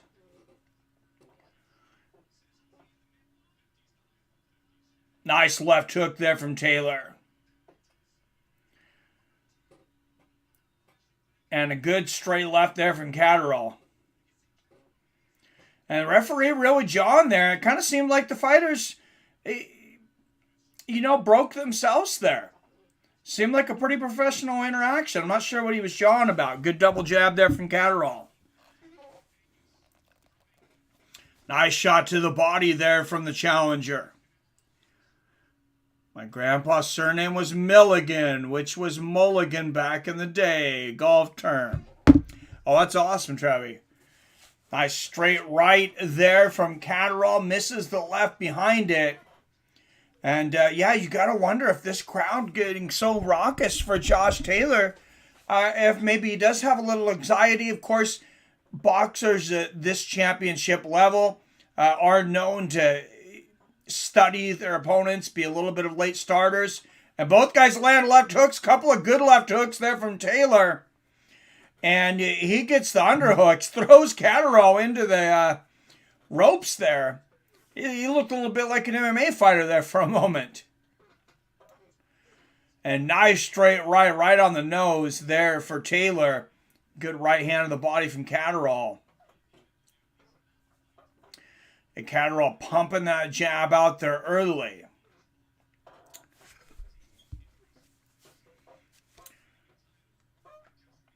And I may have not been in a lot of fights. I may have only watched a lot of fights. But, I mean, I think if you're fighting a top-level championship fighter that you know is going to fill you out, I think a good idea to just go out there and pump your jab early, like Catterall did there.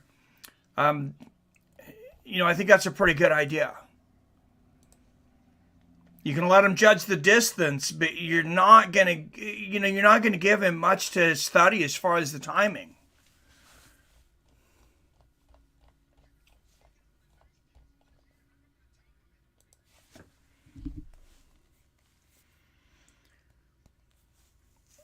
And against a lot of these top champions, Josh Taylor isn't, you know, he's not an extremely slow starter compared to a lot of champions out there. A lot of champions, they would say, you know, really start in the third round. Taylor's a little faster starter than that, but, I mean, you're getting rounds in the bank. And I agree, Robert, 10-9 Catterall.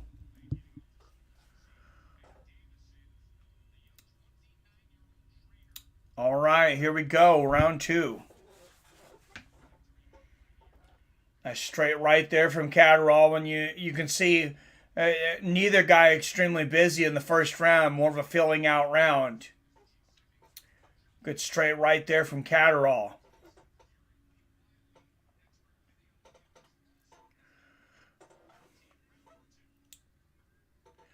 And just the way Catterall, oh, nice left hook over the top. And they exchange left hooks. Taylor first and then Catterall. And ref's going to warn Taylor for hitting behind the head there. Good straight right there from Catterall. There's that uppercut. I was just going to say the way Catterall stands, it really looks, the way he positions his chin, that he's going to be open for that left uppercut. And Taylor beat me to it. But look at the opening. Just look at how Catterall is standing. Nice left hand there. Just make the motion of a left uppercut. It's going to go right in between those gloves. Good 1-2 there from Catterall. And great job of double pumping the jab for the challenger Catterall. Good left hand there for Taylor. Wait, big shot there from Catterall. Nice right hand. Biggest shot of the fight so far from the challenger. Good left uppercut there from Taylor and a left hook in the clinch. Oh, beautiful left hand right behind the chin there for Catterall. And you can't ask for much of a better start here early from Catterall against a guy that's so wily. Half price wieners today. What's up, King James? Good straight left there from Catterall. And Josh Taylor, I kind of expect a little bit of a slow start. Nice left hook to the body and a left upstairs. He's kind of being the guy that wants to fight in the clinch more. Nice left hook to the body. From Taylor, right hand and a left hook. Here comes Josh Taylor. And there's the straight right. And the left hook to the body, right hand upstairs. The filling out process did not last long. A couple of good left hooks from Catterall. But the power advantage is definitely going to go towards Taylor. Oh, and Catterall going for the double leg takedown there. He had one leg up, and the referee, I think he's going to grab him and say, hey, I need to get control of this fight. And he's going to have a chat with Catterall. And, these guys were up in each other's face, jawing and, getting physical during the weigh-in. Both guys land big left hands. Big combination here from Josh Taylor. Straight right for Catterall. And these guys do not like each other.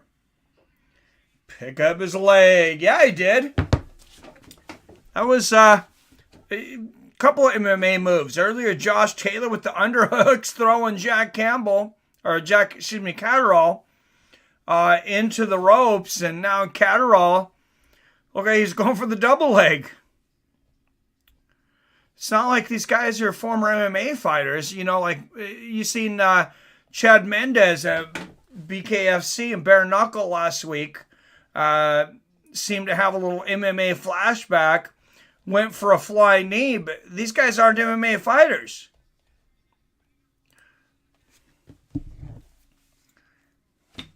You got UK and Scotland. Maybe they're flashing back to some street fights. A lot of Europeans are left-handed, it seems. It does seem like there's more left-handed Europeans. You're right. And I agree, Robert, 1919. I have it around a piece. And here we go. Catterall landed 2 more punches than Taylor. I thought Taylor had the better shots, though, and I gave him the round. Good right hand up top there from Taylor.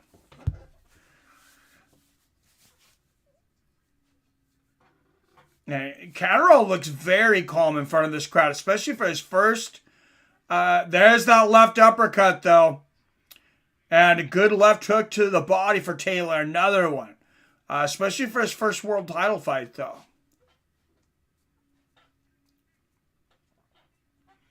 And good double jab there from Taylor.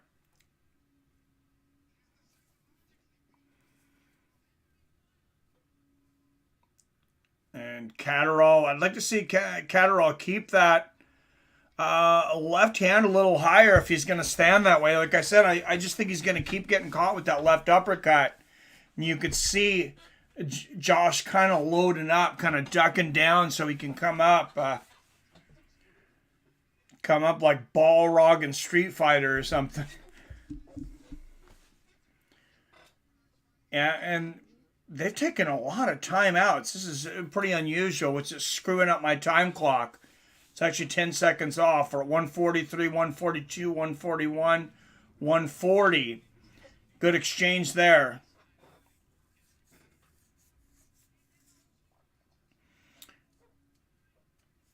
And if you're Catterall, you're making a lot of, we're getting a lot of close exchanges. Nice right hand there from Taylor. Maybe a lot of close, hard to call rounds. Oh, great 1-2 there from Catterall. And the judges, we got one from Scottish judge, one UK judge, and one, non-partisan, one Switzerland. Nice left hook to the body there from Catterall, and a good left hook upstairs from Taylor. Oh, beautiful right uppercut, lead uppercut, and another one there for Taylor. Good 1-2 from Catterall. And now they're starting to exchange. Good 1-2 to the body from Catterall. And Taylor's starting to load up on that overhand left. I don't think he really respects Catterall's power. I'm not sure he ever really did. Catterall definitely not known for his one-punch power. He's taken some guy out. He's got a 50% knockout ratio, but it's been more an accumulated punishment in the fights that he's finished. Nice left hand there from Catterall, and a good left hook to the body. And Catterall boxing beautifully here. Great 1-2. I gave Catterall the round. I have it 2-1 in favor of the challenger. Josh Taylor facing an unbeaten opponent with 15 plus fights for the 6th consecutive fight. That's pretty impressive for a guy that's still only had 18 fights himself.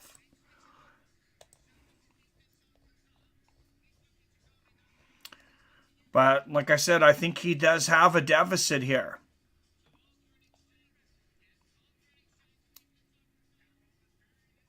(29-28) Catterall through 3.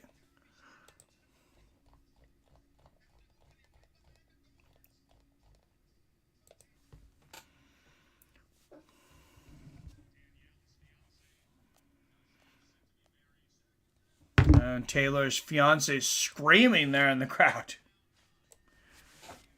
Definitely there for her fiance. Good left hand from Taylor to start the 4th. And great defense from Taylor. Like I said, a lot of champions really don't really hit their mark until about the 4th round. It's a lot of downloading information early in the fight. We'll see if Taylor turns up the temperature. Good left hook there from Catterall, though, and the 1-2 behind it in the uppercut. Oh, great left hook to the body from Taylor. And another one. He's really starting to attack that right side of Catterall's body. And Catterall now going to the body with the right hook.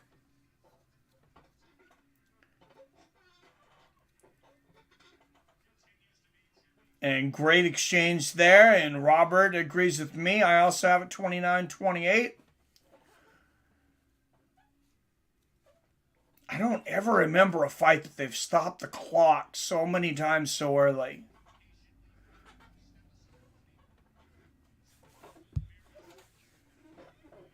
Without any big fouls. Who's got this? Mike, what's up, King James?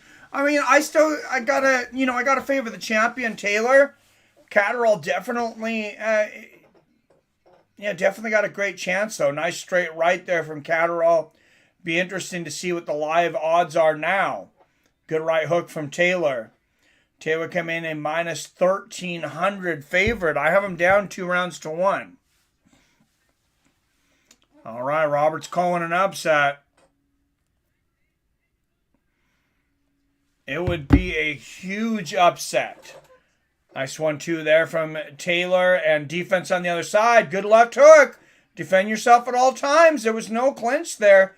Catterall was kind of looking at the referee, but there was no reason they had to break there. Oh, great 1-2 and a body shot for Catterall. Taylor's trying to say, that was a little low. But, these guys, they have been in each other's face all week, maybe all month. Every time they get together. The weigh-ins, press conferences.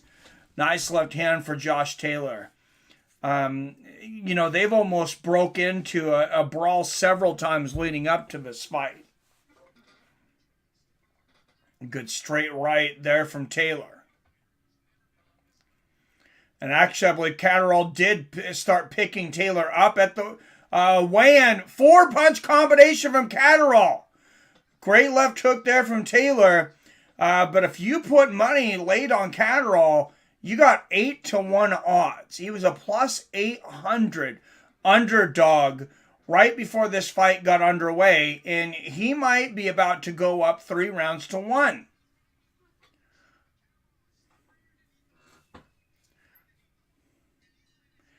And that's how I have it through 4. 3-1 for the challenger.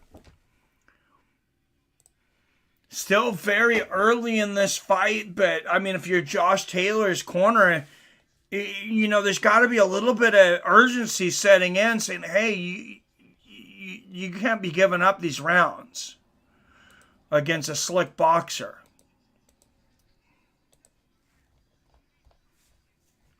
And Robert, I agree. I also have it 39-37 for the challenger Catterall.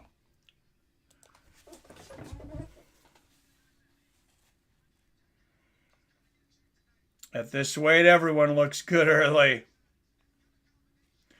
That's true. That was no low blow. I did not see it low. Oh, no, and they're watching it there. That was right on the bell line. I agree. Not familiar with either one. I wonder who's going to fire up after the 6. Well, Josh Taylor's the undisputed champion. Nice left hook to the body there for Catterall and another one. Generally, I agree with Andre Ward, but he has Josh Taylor up 3-1. I cannot buy into that. Great right hook to the body there from Taylor. Good combination from Catterall and a digging right hand from Taylor. What's up, Billy Hughes in the house? A tough morning, my Man United boys. Played to a draw with a bottom tier club in the Premiership. I know like nothing about soccer, but I do like watching it live. Good left hook to the body, right hand upstairs from Catterall. I'm not sure what Taylor's complaining about. And a good left behind the jab there for Catterall. And honestly, I think Jack Catterall's taken over this fight. We're nearing the halfway point. I respect Andre Ward, but I completely disagree with the scorecard. Oh, huge 3-punch combination from Catterall.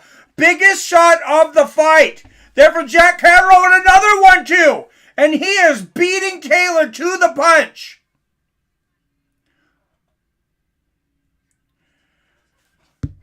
Josh Taylor, as I mentioned, possibly the only undisputed champion in all boxing. Good left hook to the body there from Taylor. But wow, you got to really think that this hometown crowd is not working in Josh Taylor's favor. Great combination to the body there from Catterall. And, especially if he got pumped up, really pumped up, that adrenaline dump later in the fight is a bitch. Nice right hand there from Taylor. But he's got a big deficit in this round as Catterall landed some great combinations. A good straight right there from Catterall. And there's the 1-2, and it'd be interesting to see if we see Catterall go for that left uppercut. Oh, beautiful jump left hook for Taylor. His best shot of the fight. And a left uppercut behind it. Taylor trying to build on that. Combination of the body from Catterall. I do think it's going to be tough for Catterall to get a decision here. A double jab and the left uppercut gets through for Catterall. And through for an 8-1 underdog, Jack Catterall. I have him up 4 rounds to 1. Like I said, here comes an upset. I called Catterall from the beginning. Love the underdog story. Hey, good call so far, Robert. He is definitely putting it on Josh Taylor here. I also have it 49-46. I mean, and this is without a doubt. I mean, if Catterall was to upset Josh Taylor here, it's the biggest upset of the year, and there's nothing else even close. I mean, Jack Catterall is a bigger underdog today than Bobby Green is against Islam Makhachev. Yep. They're a scrappy team, like the chemical emblem of the Southampton crest. And you see, punches landed 56-35 in favor of Catterall. Triple jab here from Catterall to start the 6. And it seems like you can feel Josh Taylor's title slowly slipping away from him. And great movement there from Catterall. Good left hook to the body from Taylor. Couple of left hooks. But this is not a Josh Taylor-like performance.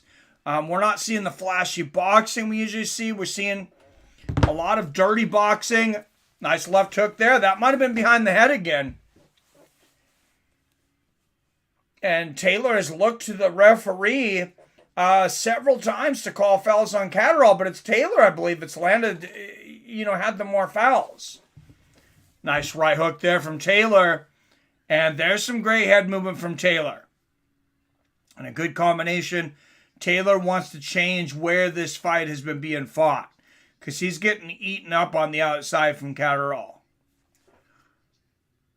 Nice triple jab. Yeah, does America have a pro soccer team competing and the European loses? Somebody else would have to answer that. I know very little about soccer. I mean, very little, like basically nothing. Good straight right there from Catterall. It's not that I don't like soccer. I just only have so much time. Nice left hook to the body from Catterall. And the straight right outside. And if I'm watching any sports, if there's fighting on, I'm gonna be watching fighting.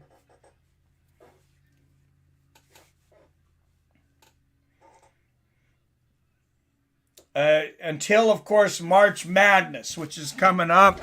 My favorite sports time of the year. My favorite time of the year. I love watching, especially that first week of March Madness. Great exchange there. And Taylor just making this round extremely ugly. Good straight right from Catterall. There's another one. I think this round is up for grabs. Coming into the last 30 seconds. Nice lefty hand there from Catterall and an uppercut.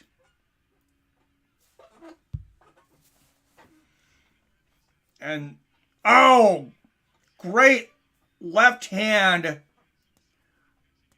there from Catterall. And I think Catterall is very close to going to a 5-1 round lead. Oh, great shot there from Catterall. And pushing Taylor away with his glove.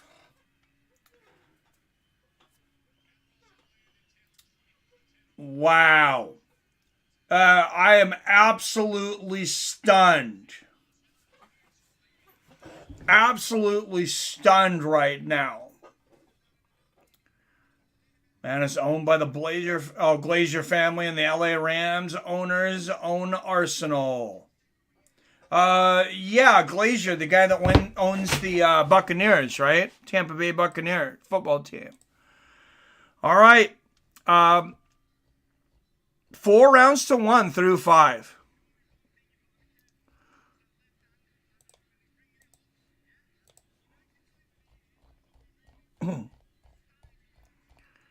Are we going into round 6? Did I skip a round?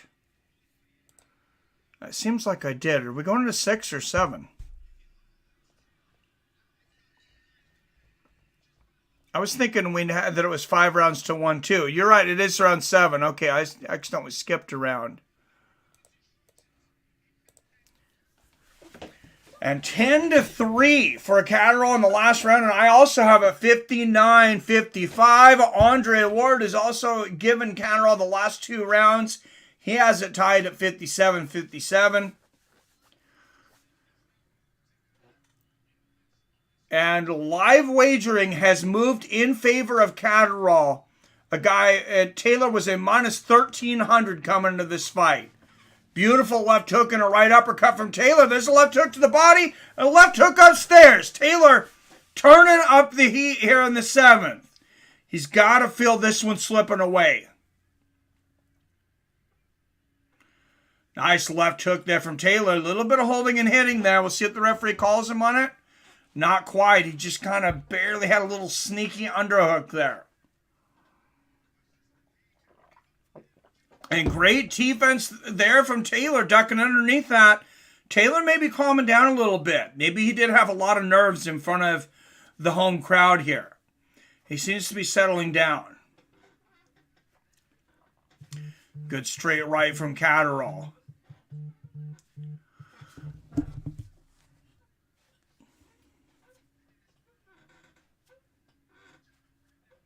Oh, nice straight right there from Catterall. And another. Good defense ducking underneath that from Taylor. Oh, beautiful left uppercut and a left hook from Taylor. That might have been his best shot of the match. And Catterall immediately answers with a 1-2 of his own.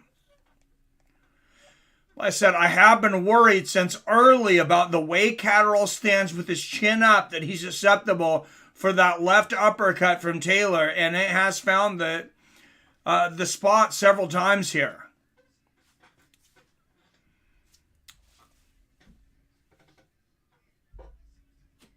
UFC new Jonathan Martinez won the decision against Perez.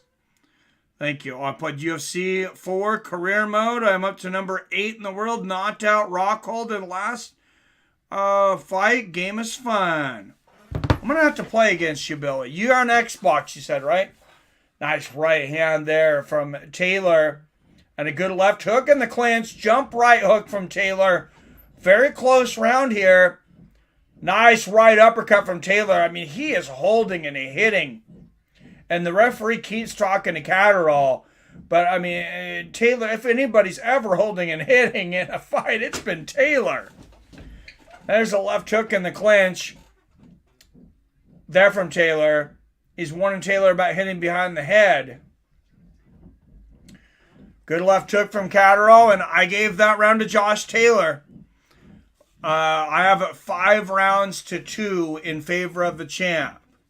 Says, yeah, I'm on Xbox. All right. Yeah, I need to get back on there. I wish they had the cross-platform, because I very rarely hook my Xbox up anymore. And it's not because I don't like Xbox. It's my Xbox was having some glitchiness. I don't know what happened to it, but it just doesn't seem as stable as my PlayStation is.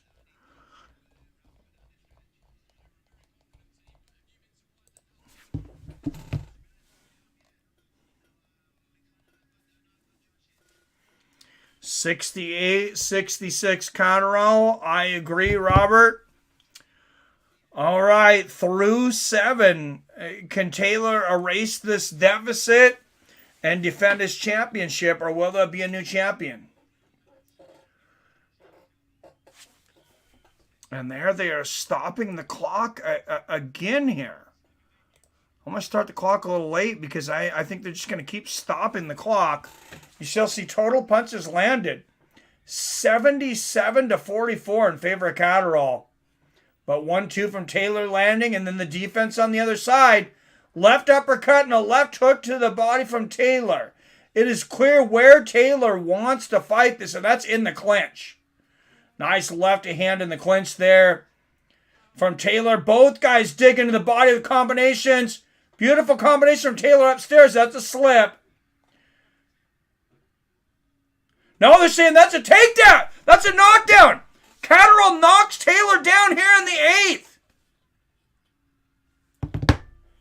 Wow, I got to see the replay on that. But Catterall was ripping an uppercut and Taylor to the ground. And the referee has completely lost control of this fight. Good straight right to the body there from Catterall. Not that he had much of a chance the way these guys are warring. Great combination there from the challenger Catterall.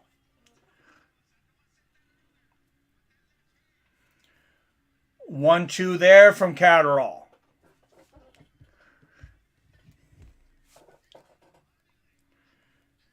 Good 1-2 there from Taylor, and he holds. Yes, knockdown, Robert. 10-8 round for the challenger Catterall. Seemingly open up a huge lead here.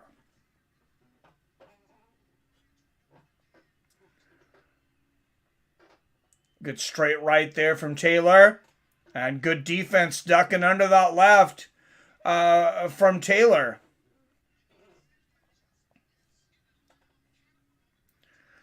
Catterall timed that well.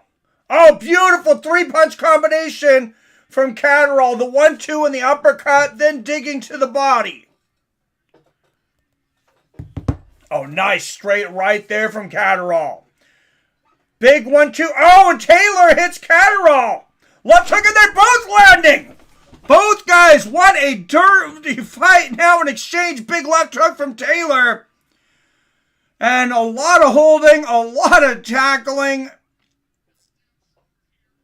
and a lot of big shots. Taylor doing everything he can to try to keep that championship. Nice little left uppercut. Big right hook to the body from Taylor.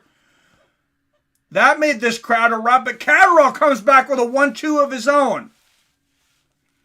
Every time Taylor lands something, Catterall lands back and just a little bit more. Nice left hook to the body. And another one there from Taylor. Big round for Jack Catterall. 10-8. UK boxing is so different. I like how they let go. I'm in 68-65 Catterall. Did math wrong. It is awesome. 78-73 Catterall. That was a 10-8 round. I agree, Robert. Travis says, this is awesome. This is an awesome fight. All right, and Taylor, I mean, he may have to win every round to keep his championship right now.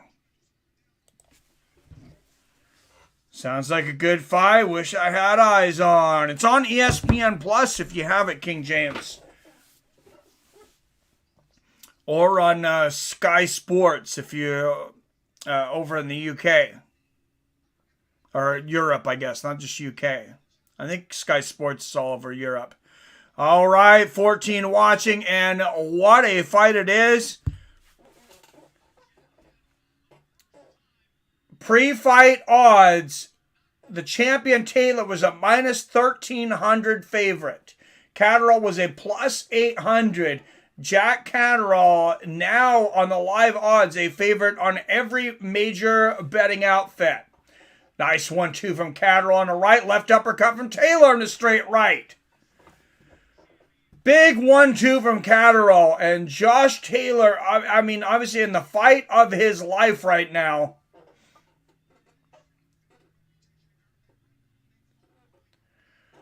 Nice right hook there from Taylor. Good straight right from Catterall. And like I said, you can ask Canelo Alvarez. Nice left hand and a left uppercut from Taylor. You can ask Julio Cesar Chavez. You can ask, some of the best fighters that have been out there. Evander Holyfield. Nice left hook from Catterall. And a good left hook back from Taylor. Legends are made in adversity. And Josh Taylor, facing an extreme amount of adversity here. If he wants to be a star, he's positioned perfectly.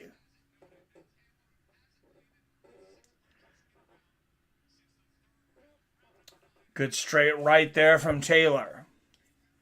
And Catterall just a few rounds away from shocking the world. And they just mentioned, I think that was Andre Ward's voice, just mentioned, there's no rematch clause. If Catterall wins, Jack Taylor is not guaranteed an automatic rematch. Oh, nice straight right from Taylor. Good right uppercut from Catterall. Oh, beautiful left hook to the body from Taylor, and Catterall winced on that shot. That was a hard left hook. And another left hook to the body for Taylor. And he is just leaning on Catterall, shouldering him, bumping him. Nice left hook from Catterall and a straight right. Left uppercut from Catterall.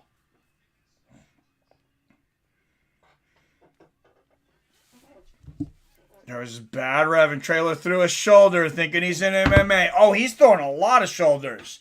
Nice right hook upstairs and a right hook to the body from Taylor. And then he holds a dirty, dirty fight from the champion Taylor here. And referee going to call a timeout. And he's going to talk to both men.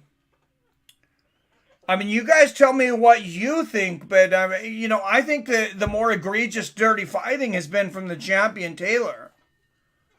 A nice left hand to the bell from Taylor. I gave him that round. But through 9, I have it 6 rounds to 3 plus a knockdown in favor of the challenger. Joanne Caldero's favorite boxer is in trouble. Yeah, he is. I think he's probably going to need to win these next 3 rounds to keep that belt.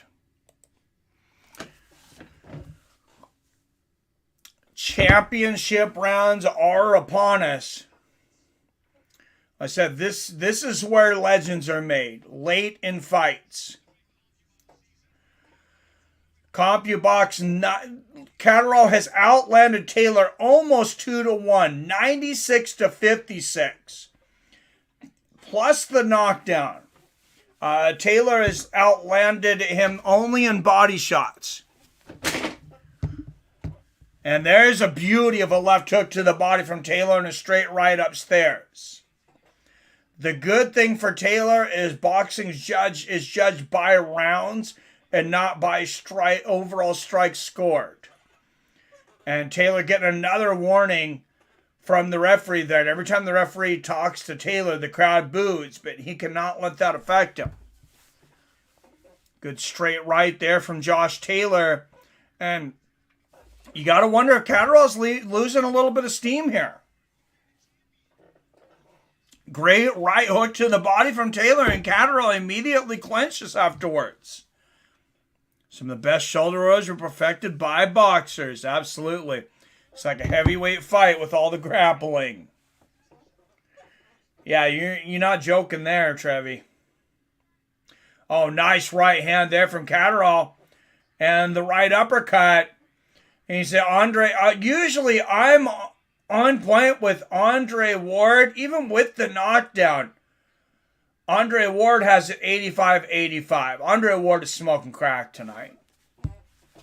Good exchange of right hands there. Catterall better be happy Andre Ward's not one of the judges tonight.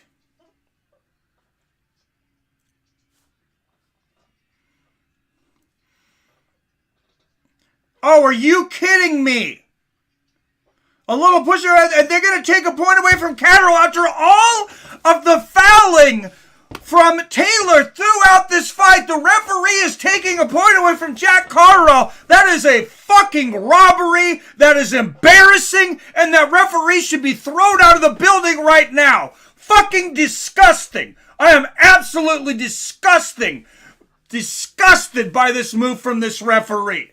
That is absolutely criminal. You are a fucking criminal.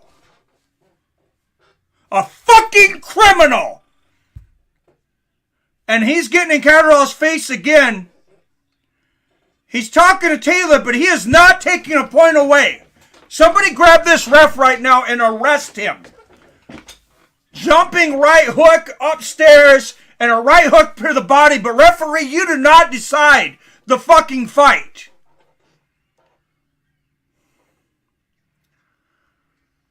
Bullshit on a whole nother level from this poor excuse for a referee here in this championship fight.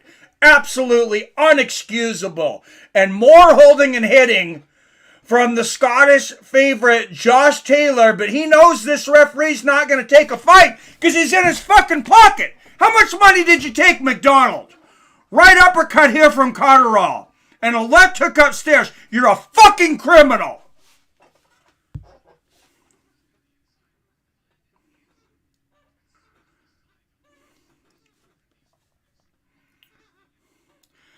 This referee is an absolutely disgusting human being.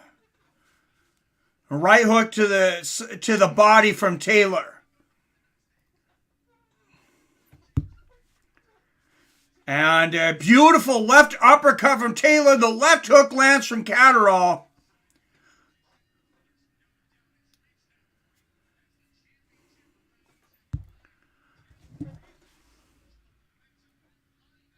Press to join MMA.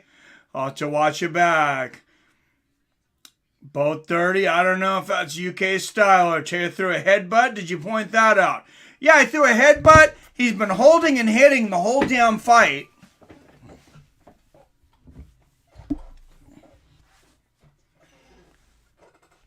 Wow. UFC News. McKinney just submitted Ziam in the first round. Rear naked choke. Oh, that was the one fight I was really interested in on the prelims, Robert. Thank you. First round finish. Next up, incomer prospect. Yeah, he's very good. Ken McKinney's a stud. Sorry for kind of losing control there, guys, but I just can't stand that when you see a referee try to steal a fight like this.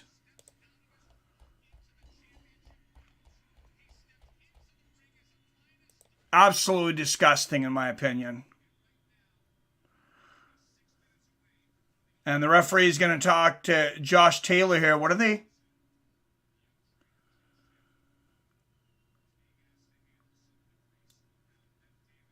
Yeah, and they're telling him to take some of the grease off of the eye. Okay. 1-2 from Taylor to start the 11th. Good 1-2 there from Catterall. And a straight right. And apparently he's got to fight the referee tonight, too.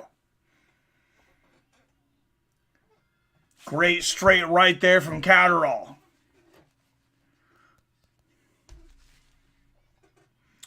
We have to deduct 1 point from Catterall. Yes. Oh, great left hook to the body from Taylor.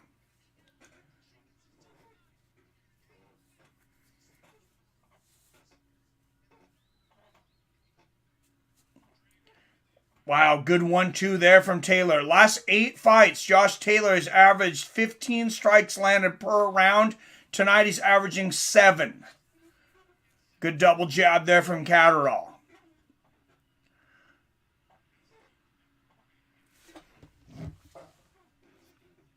And the left hook to the body, I also have it 96-92 Catterall. Took a point without warning. He never warned him he was going to take a point away. He had talked to both guys. Sure seems like he had talked to Taylor more than Catterall, honestly. A lot of hitting behind the head. Oh, nice left hand there from Taylor.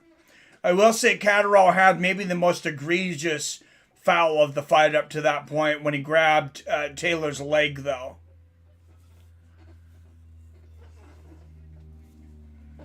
I mean, you know, by no means has Catterall fought a clean fight. I just think Taylor's fought the dirtier fight.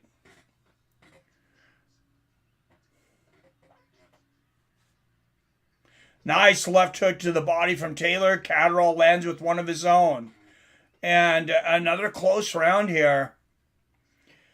This is going to get these scorecards can get very interesting. I'm smelling a split decision.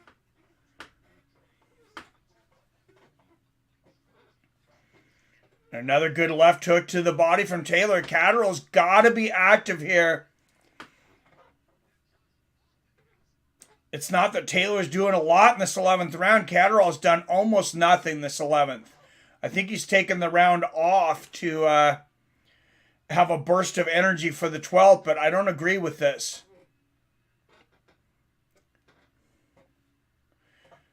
Good 1-2 there from Catterall and a straight right. And Taylor tackles Catterall into the ropes here. We'll see if this referee's going to finally take a point away from Taylor also. I mean, he tackled Catterall into the ropes.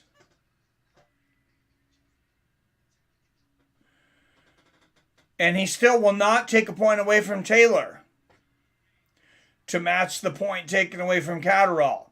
Straight right lands for Catterall, round to Josh Taylor, in my opinion.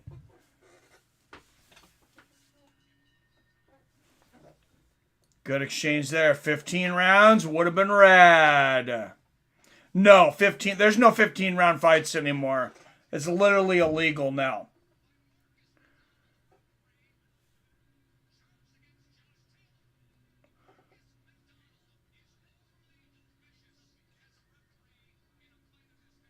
So there we go. Marcus McDonald being criticized by the entire commentary team, but he is taking a point away now from Josh Taylor. And Josh Taylor, he hit Catterall in the stomach after the round, and that was the point. That was the straw that broke the back. I don't agree with either of them, but it evens it out.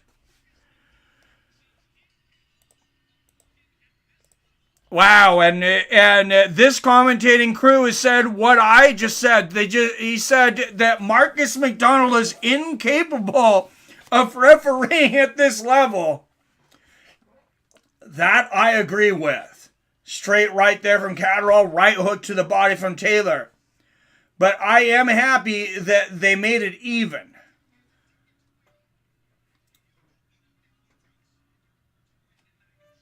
And I don't blame either fighter for how they fought right now. You're trying to win. Everything's on the line.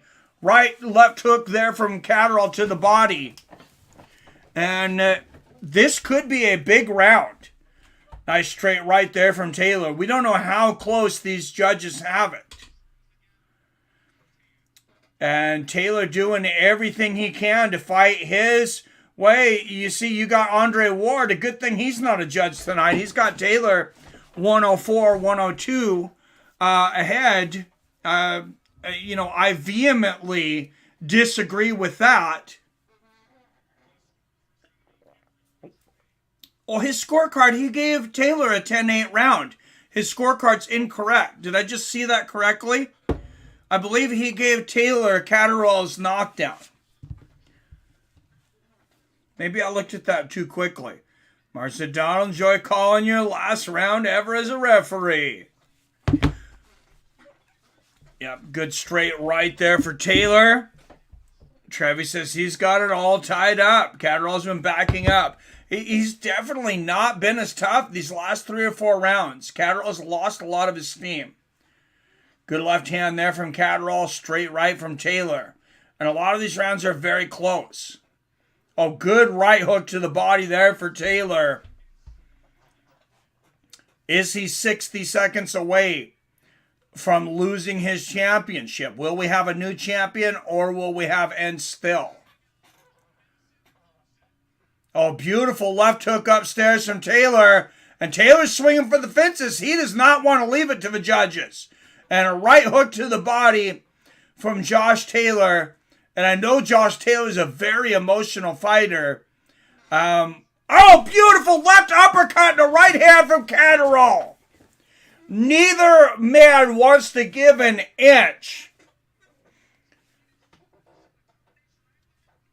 A fight of huge magnitude and both fighters stepping up to the plate. A good left hook to the body there from Taylor. Left uppercut here from Catterall. And this is going to be a tough fight to judge. And both guys land at the bell. Draw and still rematch. It could be. Ward gave that round to Taylor where the point was taken. Yeah, refs. Oh, yes, he did because he called it a 9-9. You're right. Ref's last pro match. If his call ends up toys with Vegas spreader outcome. Well, I'll tell you, Vegas frigging loves boxing. Because there's so many draws. Because when they get a draw, they take the money. Nobody bets the draw. Nobody bets the draw. This for a belt? It's for all the belts. Josh Taylor is the undisputed super lightweight champion. WBA, WBC, WBO, IBF, and Ring Magazine belt. Robert says 114, 111. I have it, I don't look it down. I think I have it 113, 112. It ended up weird with some of the points taken away. It's very damn close. Yeah, Catterall gets a point for pushing down. Taylor gets a point taken away for the love tap in between rounds. I don't agree with either deduction, but I am glad that they called it on both sides. A lot of pressure on Taylor fighting at home. And I think it definitely showed early in the fight. I think Taylor calmed down later. You see punches landed 267 to 179. For thrown punches, 81 to 57 landed in favor of Jack Catterall.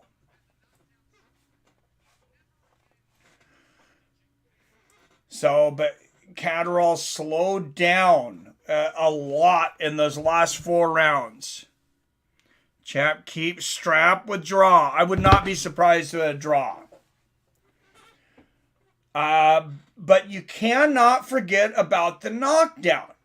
I have it 7 rounds to 5 in favor of Catterall. And then I can't give Taylor the fight with the knockdown. I have a hard time getting it to the draw with the knockdown.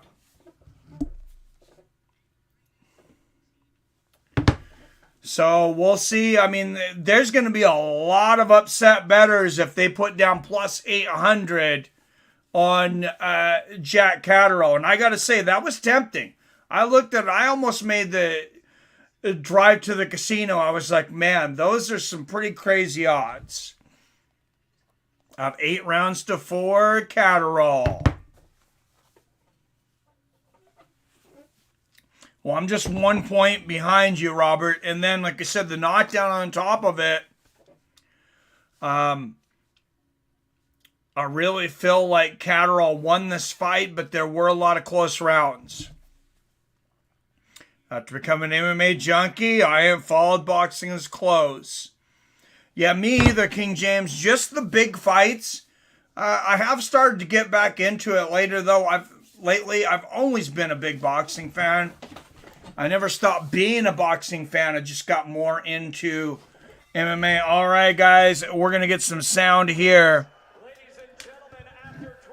I always put something in for you if you don't want to drive to the casino. Well, thanks, Billy. Here is the official decision.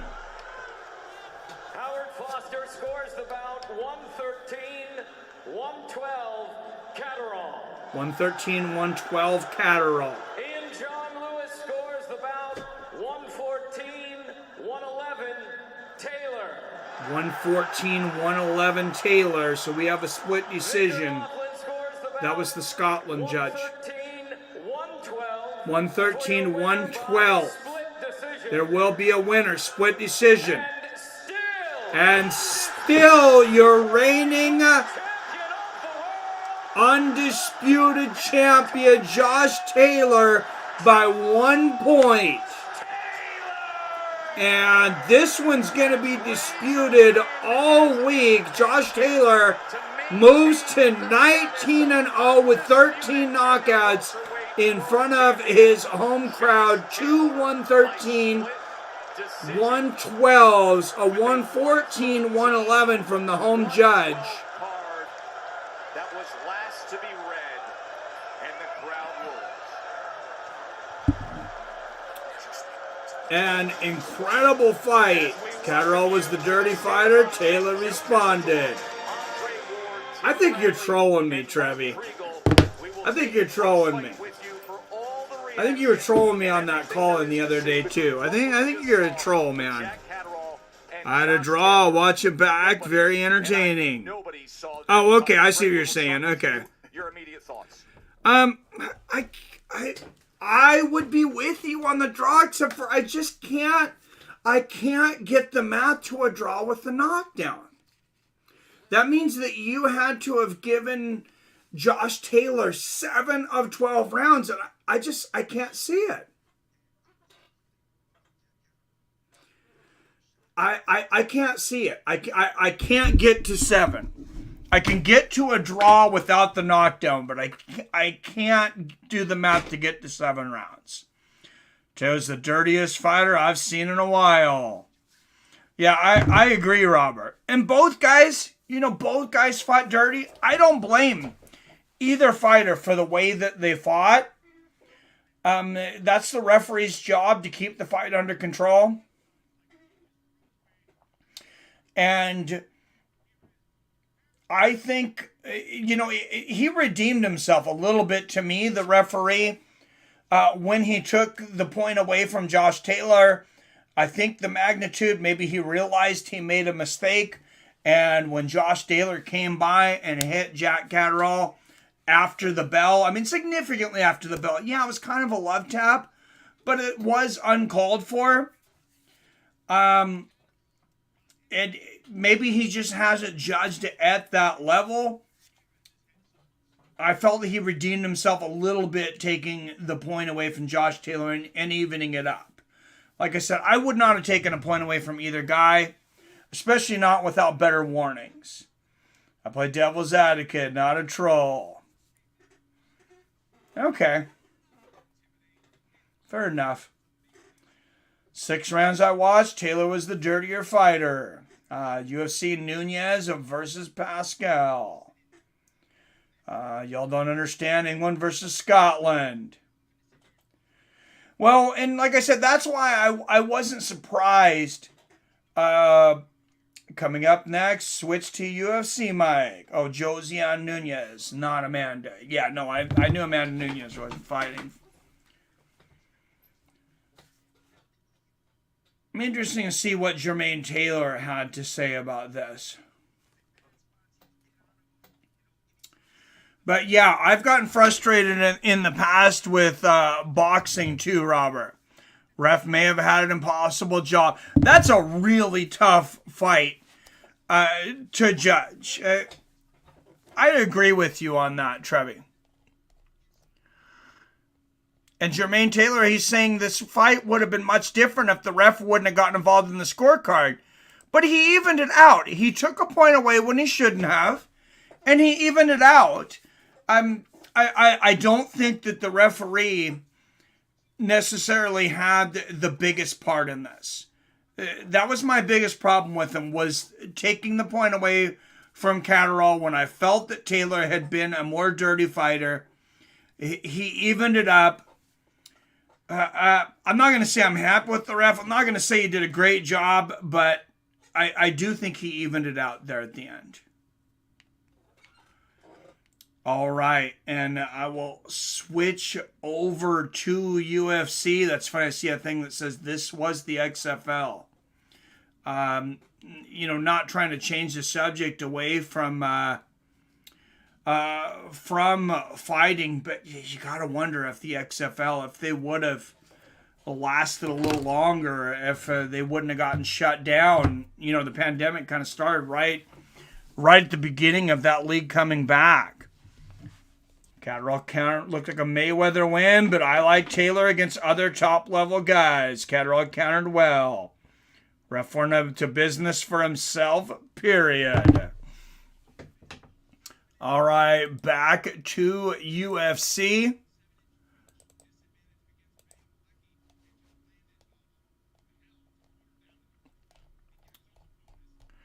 And I think it's pretty much the regulars for these UFC cards. It seems like I can almost predict how many views we're going to get every single time.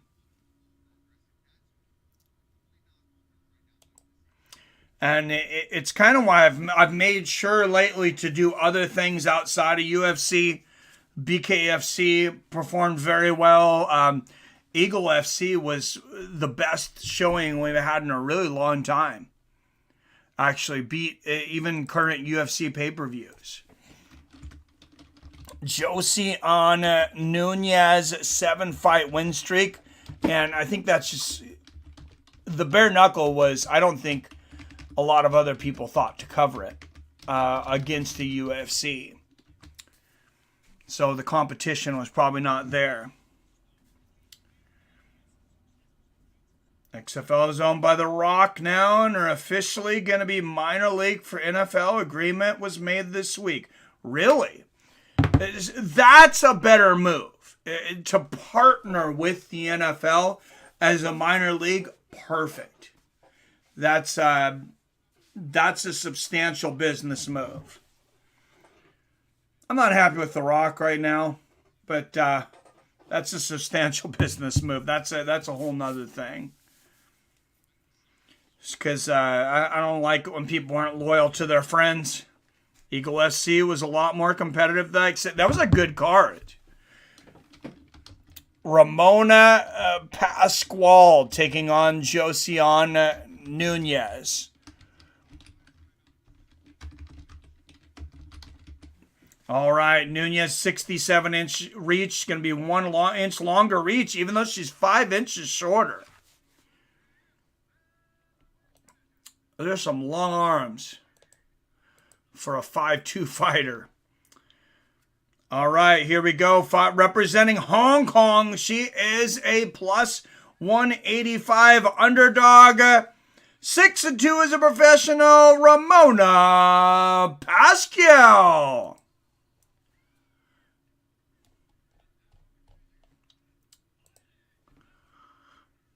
And fighting out of the red corner, representing Piranha, Brazil. A minus 225 favorite. 8-1 as a professional. Josiane Nunez.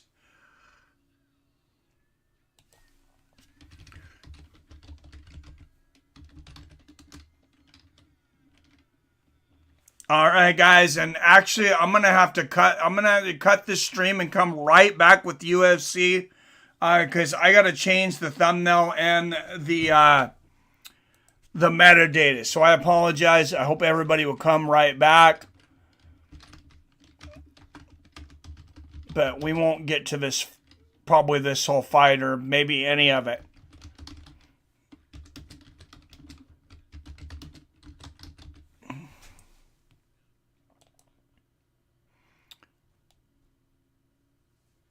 Yeah, I seen that. Triller bought like 80% of the promotion. That's not good. All right, guys. I will be right back. Give me maybe about 5 minutes.